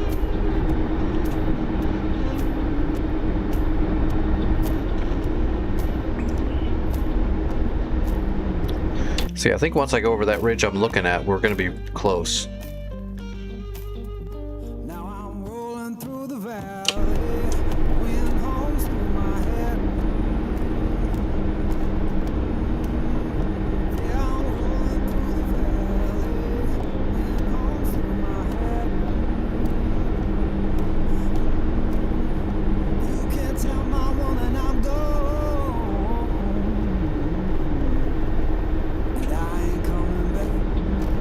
Oh, darn it.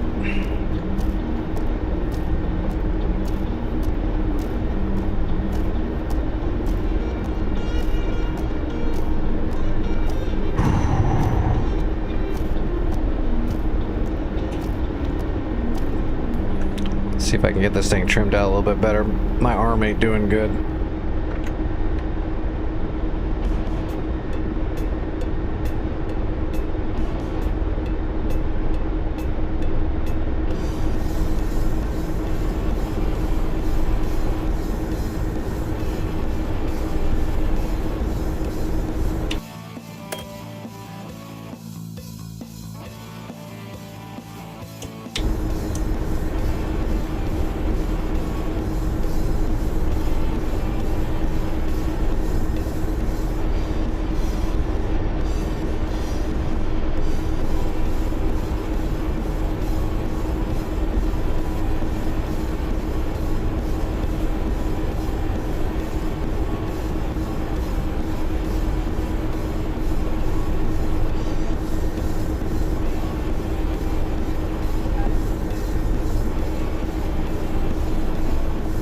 One little radar ping.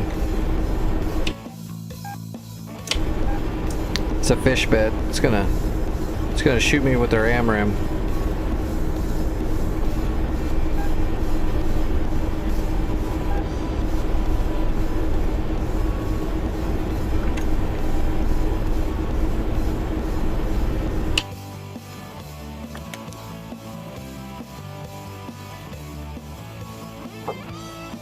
Looks like the scimitar. Oh, the scimitar is still moving around a little bit. Couple technicals. These artillery pieces are no big deal. I can thump those. Need someone to drop a bomb on those damn flak guns.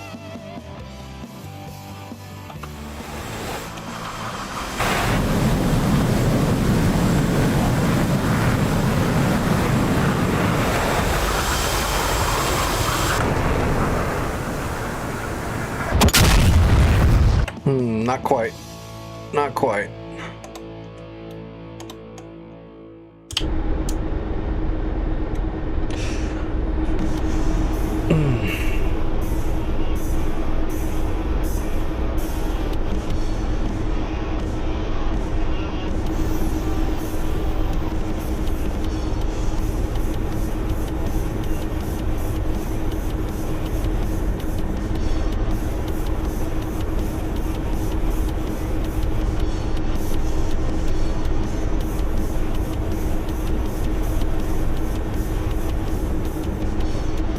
What's our fuel looking like? Oh, we got plenty. Usually, for the most part in a helicopter, you don't have to worry about fuel that much. You can stay up for a long time. Helicopters are one of the most fuel efficient things we've got. Well, they kind of have to be.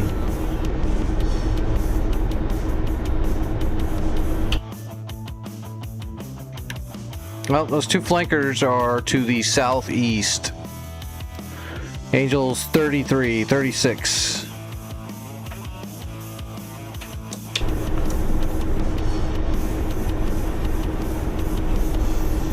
Shit, I'm sinking, aren't I?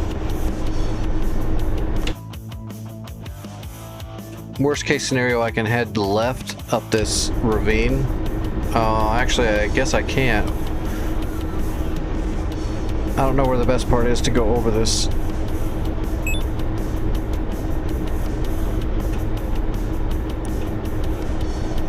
Artillery heading, huh? Oh, they just spawned right there, these artillery pieces.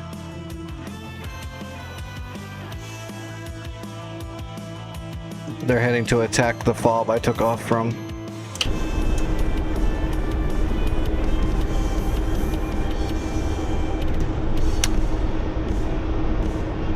Observe activated.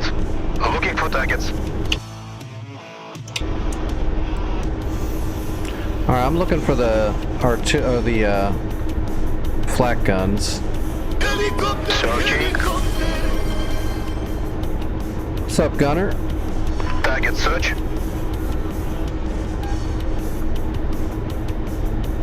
Target search.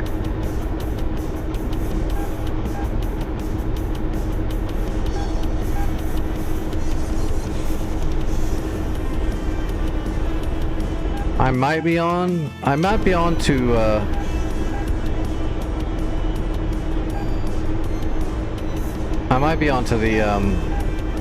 flak guns, but I think I'm onto the artillery pieces that are moving out.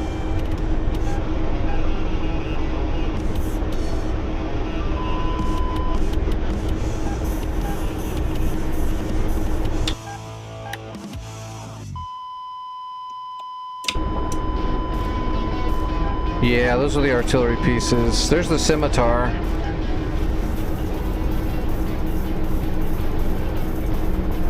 I'm gonna have to attack the flak guns from the south. I gotta come around to the side. I'm gonna kill the scimitar.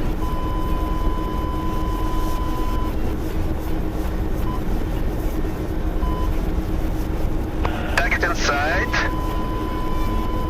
Get me closer, out of range. These flak guns are right over there where that smoke is. So we'll shoot this scimitar, and then we'll come back around and get them from that side so I can shoot them.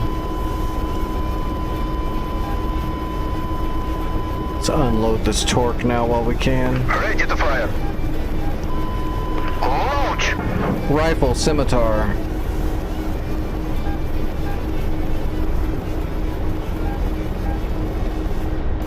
Awesome. You're gonna love the Apache. It's friggin' great. Good effects on target. Observe off. Scimitar down. Shit, there's the flak gun right there.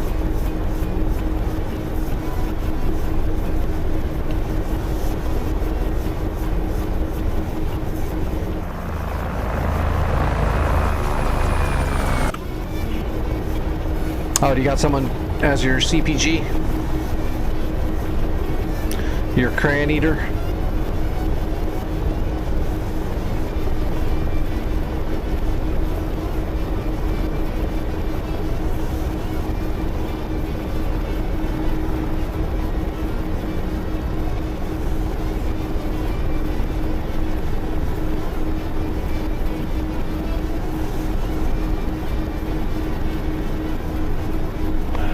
Hostile ground fire. 1 o'clock.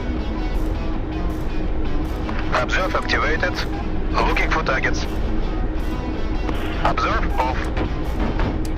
Oh, you're fucking kidding me. I'm dead. A single shot hit me and took out my whole helicopter.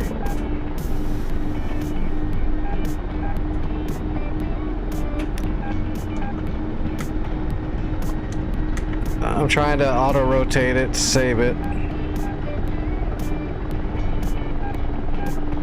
No, it's gonna hurt. A single bullet. One shot. What the hell was it?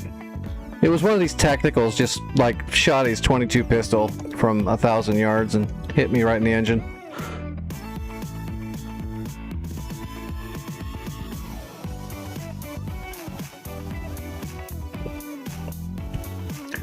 Oh my god, everything is working against me tonight. One random shot took me out. That's just bad luck. Especially when it was from one of these retards that can't hit the broadside of a barn.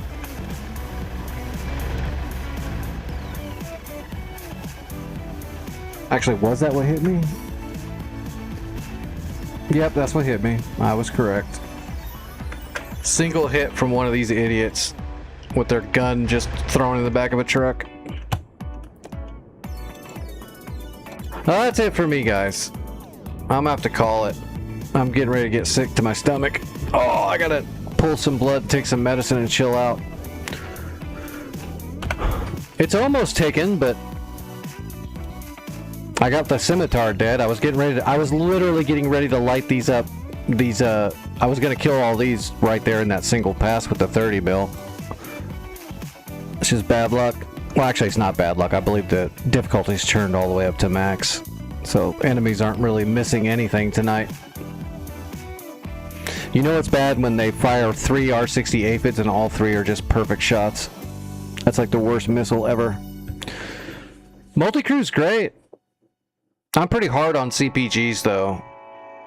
I've had a few people try to be a CPG, but they can't do what I asked them to do, so they don't make it very long. They just want to shoot a missile, which is great, but you gotta know how to do the other stuff too. Oh shit, you're about to get fish bedded. Be careful, these fish beds don't miss.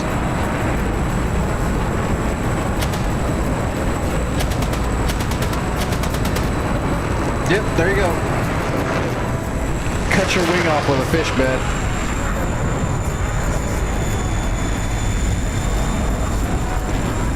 I'm not an asshole, but I've never done training with them. It's always been people that said they already knew how to do it. So as soon as I get into the aircraft, I'm like, I need a direct waypoint to this AO, and they're like, what? I don't know how to make waypoints. I'm like, well, just grab a GPS off the map and create it then.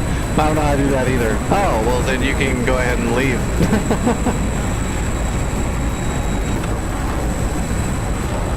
I have never sat down and done a workshop to teach somebody how to be an Apache, a good Apache CPG. I was going to teach Kramit, but he didn't stick around for that one. He was going to, and then he got distracted with ARC.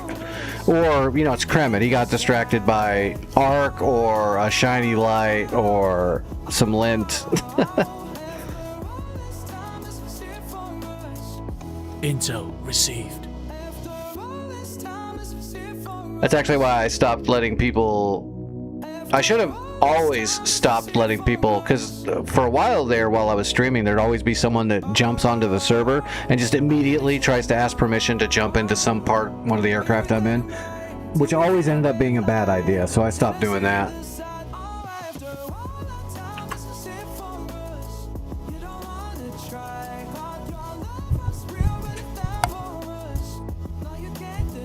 Alright, let me see who's flying. I'm definitely getting ready to get sick to my stomach. Let me see who's flying. I'll get you guys rated over somewhere.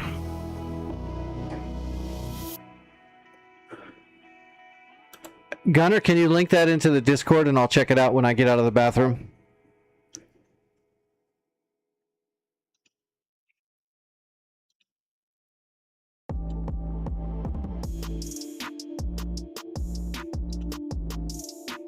Which might be in about 45 minutes, but I'll look at it if you link it in there for me.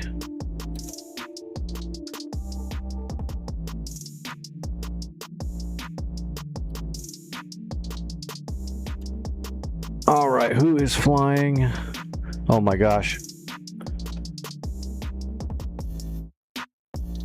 I don't know who that person is. I got a lot of viewers, so they must be a tourist. Shrin's leaving though, right?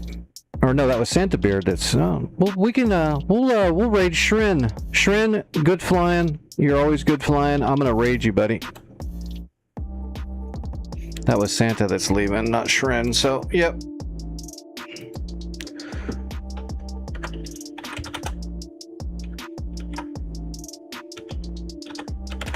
Be careful though.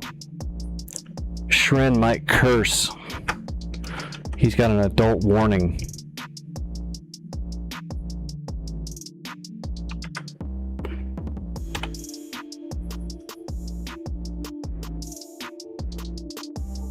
Alright, did I get it spelt right? Yep, that's it. Okay, yep, Shrin, you're getting a raid. That's probably why we didn't, he didn't hear me talking tonight. I didn't know he was streaming. Perfect. Alright, I will see everybody later. I'll be in the Discord, but I'm going to be gone for about probably 45 minutes to an hour, because I do have to take some medicine, and I'm going to have to run to the bathroom for a little bit. Unfortunately. But I'll be back tonight, and I'll be in the Discord if you need me. Yep, take it easy, everybody.